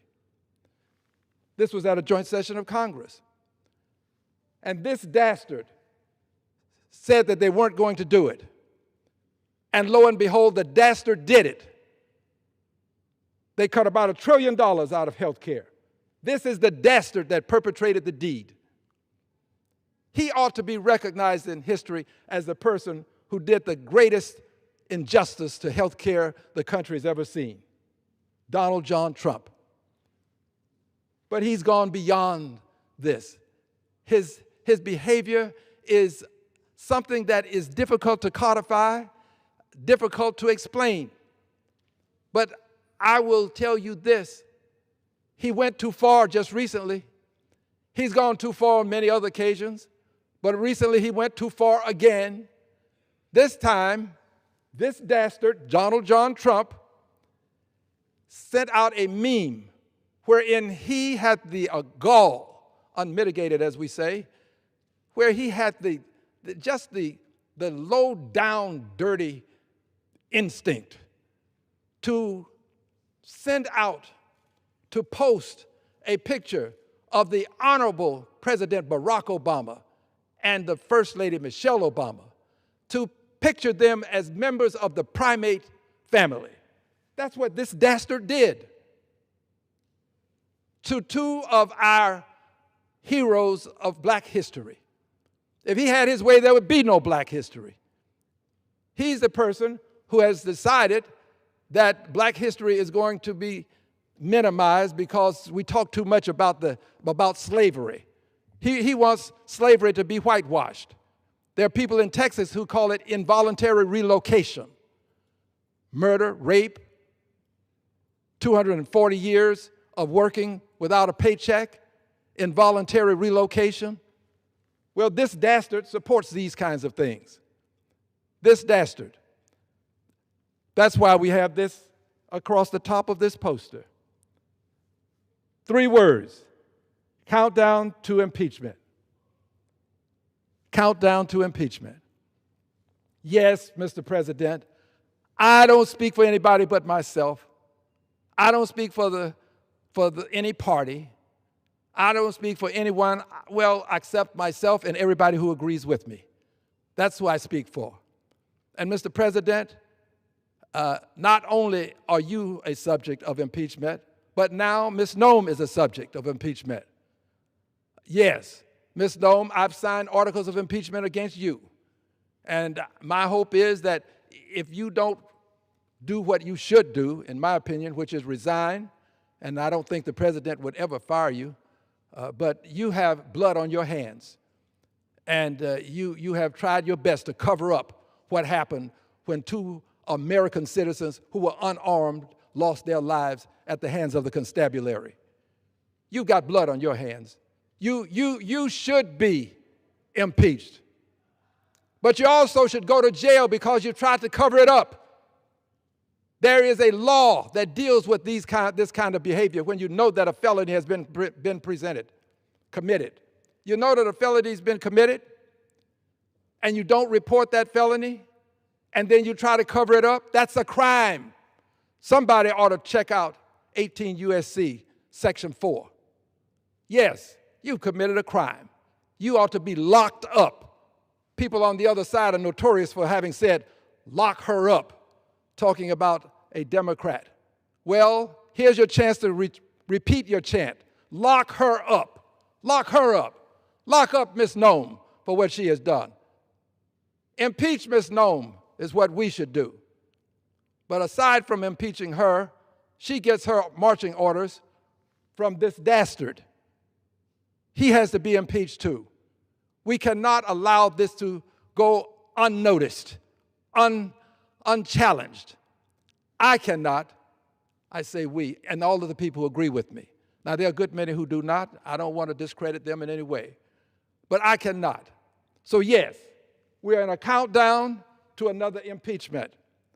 I'm going to call this the Black History Month impeachment because I'm going to deal with the racism that this president perpetuates, the racism that he perpetrates, the racism that he places in policies that are harmful to the American public.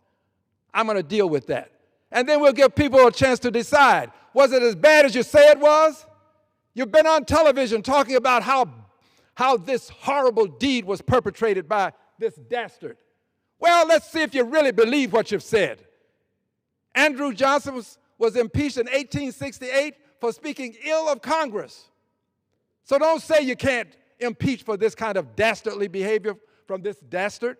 Don't say that you can't do it because we've seen it done. We've seen it done by people who were closer to the drafting of the Constitution than we were. So they probably had a better sense of what impeachment was all about than these so-called scholars who have decided that impeachment has to have so many lofty goals achieved before you should bring articles. Not true. Whatever the House says impeachment is, that's what it is. It's not appealable. It's a political question. It's not something that requires a violation of a statutory law. So if you believe what you have been propagating when you say that this was such a bad thing that the president did with these memes, then we'll give you an opportunity to express that here on the floor of the Congress of the United States of America. I just believe we have an obligation to do this. I don't think that we should stand by, we meaning the people who agree with me. People who don't agree, they'll do what they do. That's okay with me. I'm going to vote my conscience. I ask others to vote theirs. Just vote your conscience. That's all I ask. And if we vote our conscience, I would hope that in the end, maybe not today, but someday. Stevie Wonder has a song where he says, someday at Christmas time. Well, maybe someday in the near future, in my lifetime, this dastard will be impeached. But I guarantee you this, the record will show that at least one member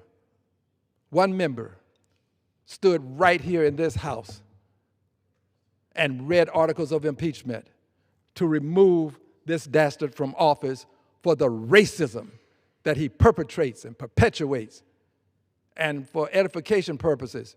Those who tolerate racism perpetuate racism. Tolerate it and you perpetuate it. I will not tolerate it. And of course, there are those who will always say, Al, you stand alone. My dear friends, on some issues, it is better to stand alone than not stand at all. I yield back the balance of my time. Members are reminded to refrain from engaging in personalities towards the president. Under the Speaker's announced policy of January 3rd, 2025, the chair recognizes the gentleman from California, Mr. Kiley, for 30 minutes.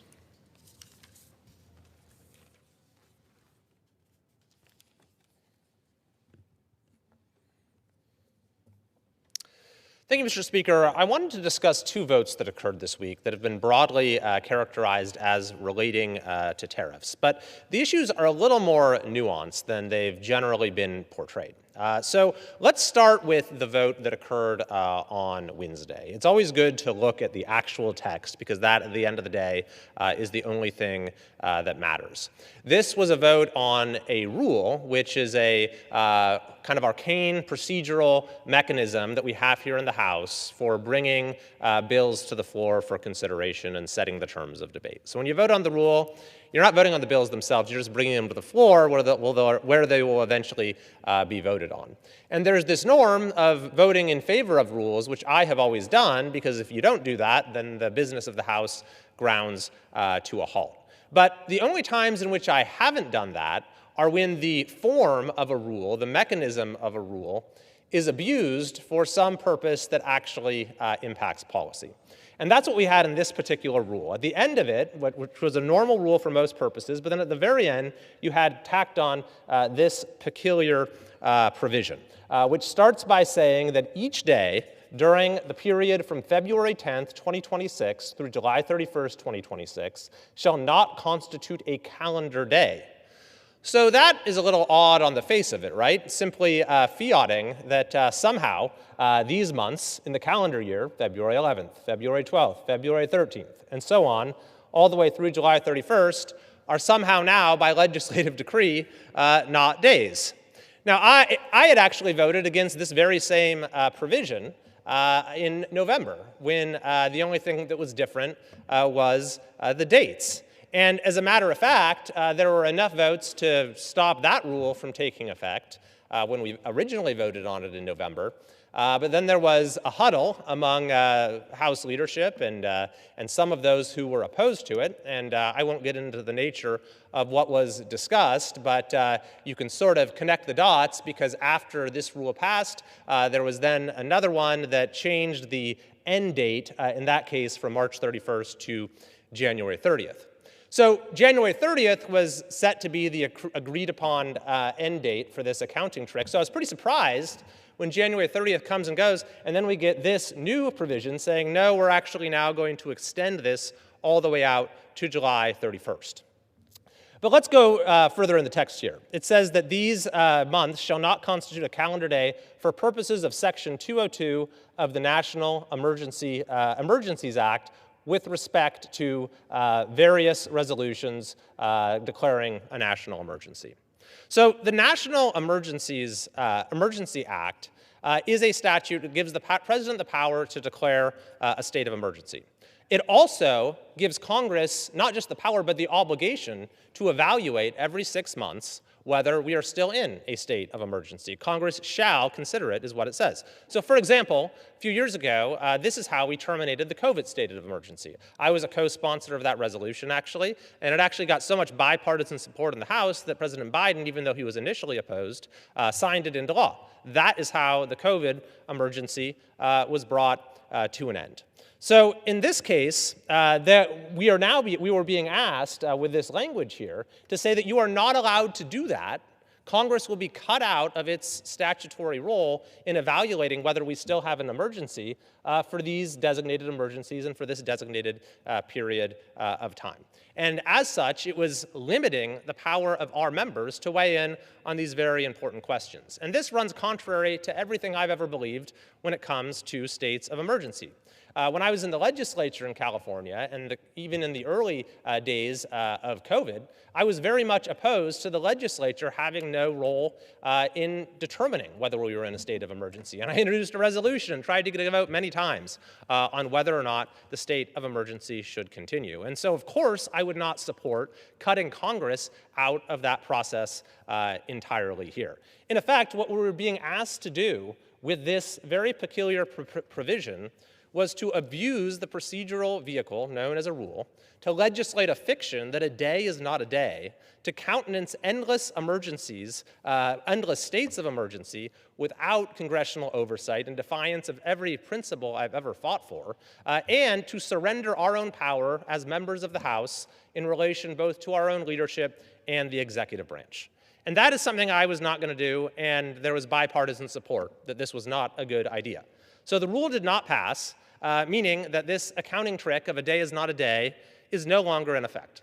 And as such, a resolution has now ripened regarding one particular state of emergency. This is to say, Congress playing the role that is in law, that every 6 months it should evaluate whether an emergency still exists. So this is what we voted on yesterday. This was Congress exercising its statutory responsibility to determine whether an emergency declared by the president is still in effect. Now, because we've had these delays in terms of Congress doing this, it's actually been a year since this particular emergency was declared by the president on February 1st, 2025. Now, if you look at the language of this is the entire bill, the entire resolution. It simply says that the national emergency declared by finding of the president is hereby terminated. So the question on its face is not about whether tariffs are good or bad. It's not even about whether tariffs are a valid emergency power. That's the question that the Supreme Court is considering. Rather, it was about this particular executive order a year ago, which was titled as follows: imposing duties to address the flow of illicit drugs across our northern border. So the national emergency declared by the president was about fentanyl coming into the United States from Canada. Now, we can debate whether or not that was truly an emergency at the time that it was declared, given that a tiny fraction of the fentanyl that comes into our country, maybe 1% or so, does come from Canada. Now, fentanyl itself, of course, is the most severe of emergencies for our country, but the specific question is whether the fentanyl coming from Canada is. But let's assume, for the sake of argument, that it was an emergency at that time. After all, the president does have broad discretion in terms of declaring an emergency. The question for us in Congress 1 year later in exercising our statutory responsibility to evaluate this question is whether there is still an emergency. And I listened to the debate on this issue with an open mind, and I heard the comments of our very capable chair of the Homeland Security Committee here in the House, saying that actually Canada has taken significant efforts to crack down on fentanyl ever since this executive order was issued. They have devoted $1.2 billion to it. They have stepped up internal enforcement. They have appointed a fentanyl czar. They've cracked down on precursor chemicals coming in. There's way more fentanyl being seized at their border now. By some estimates, there's been a 97% reduction in fentanyl going over the border. So it would appear that if the tariffs were designed to encourage Canada to take this issue of fentanyl crossing the border more seriously, they have been very effective in that respect. And as such, the basis for the emergency that was declared does not appear to me to exist at this time. And of course, it's also appropriate to consider the actual effect of the emergency power being asserted, which in this case is, of course, the tariffs. Now, I would argue that with respect to Canada, there are unique considerations at play. For example, the fact that we have a pretty recently signed free trade agreement, the fact that this is our neighbor, and the fact that there are unique impacts, both in terms of the tariffs and the retaliatory tariffs when it comes to cars and construction and energy. So that is to say that if there are any other such votes on other declared emergencies that have been used to impose tariffs, I will evaluate the facts of each case individually in deciding how to vote. Now, of course, the Supreme Court will be weighing in on a related issue very shortly, which is whether tariffs are a valid emergency power that Congress has legitimately delegated to the executive branch when a national emergency has been declared.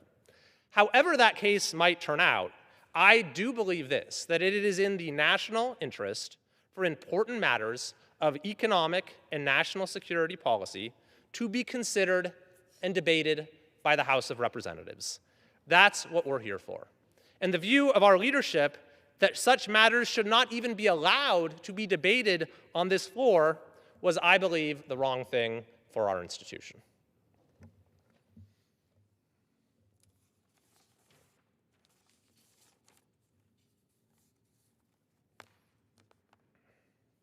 I want to address one more topic today, Mr. Speaker.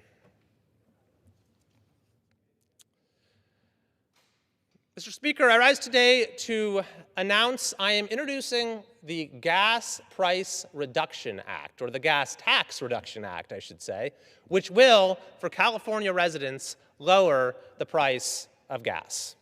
The reality of life in California is this, that we have the highest cost of living of any state in the country. We are the most unaffordable state.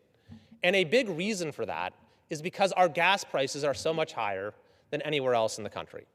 And there are various reasons why they are so much higher, and in fact, they're going to get even higher with refinery closures that are happening. But a big part of the equation is that we have a much higher gas tax than anywhere else in the United States, 71 cents per gallon. All of this money, by the way, is supposed to be going towards transportation, so you'd think we would have these beautiful roads throughout California, but quite the contrary, our roads are routinely rated as among the very worst in the country. So when you pay the highest gas tax while driving over the deepest potholes, something is very wrong. So I've introduced a simple bill that puts a national cap on state gas taxes. There are only a few states right now that have over 50-cent gas taxes. So I figured that that is a good maximum, that no state should be able to force its citizens to pay more than 50 cents a gallon for gasoline. This will immediately save California drivers 21 cents a gallon and will prevent the tax from continuing to be raised by state politicians. The way we're doing this is has several precedents and is actually fairly routine where we have federal highway funds that come with a number of strings attached, a number of conditions. For example, states have to abide by the 21-year-old minimum age for alcohol, various drunk driving laws, various vehicle weight laws, all of which are a condition of receiving federal highway funds. And the mechanism here is exactly the same, that states, as a condition of receiving their federal highway funds, shall not impose a gas tax higher than 50 cents on their residents. I think this will give our drivers, especially those who have to commute a long way to work, who live in rural areas, some much-needed relief and be a much-needed check and balance against the politicians in Sacramento who continue to demand of citizens more and more of their tax dollars while delivering less and less in return. Mr. Speaker, I yield back.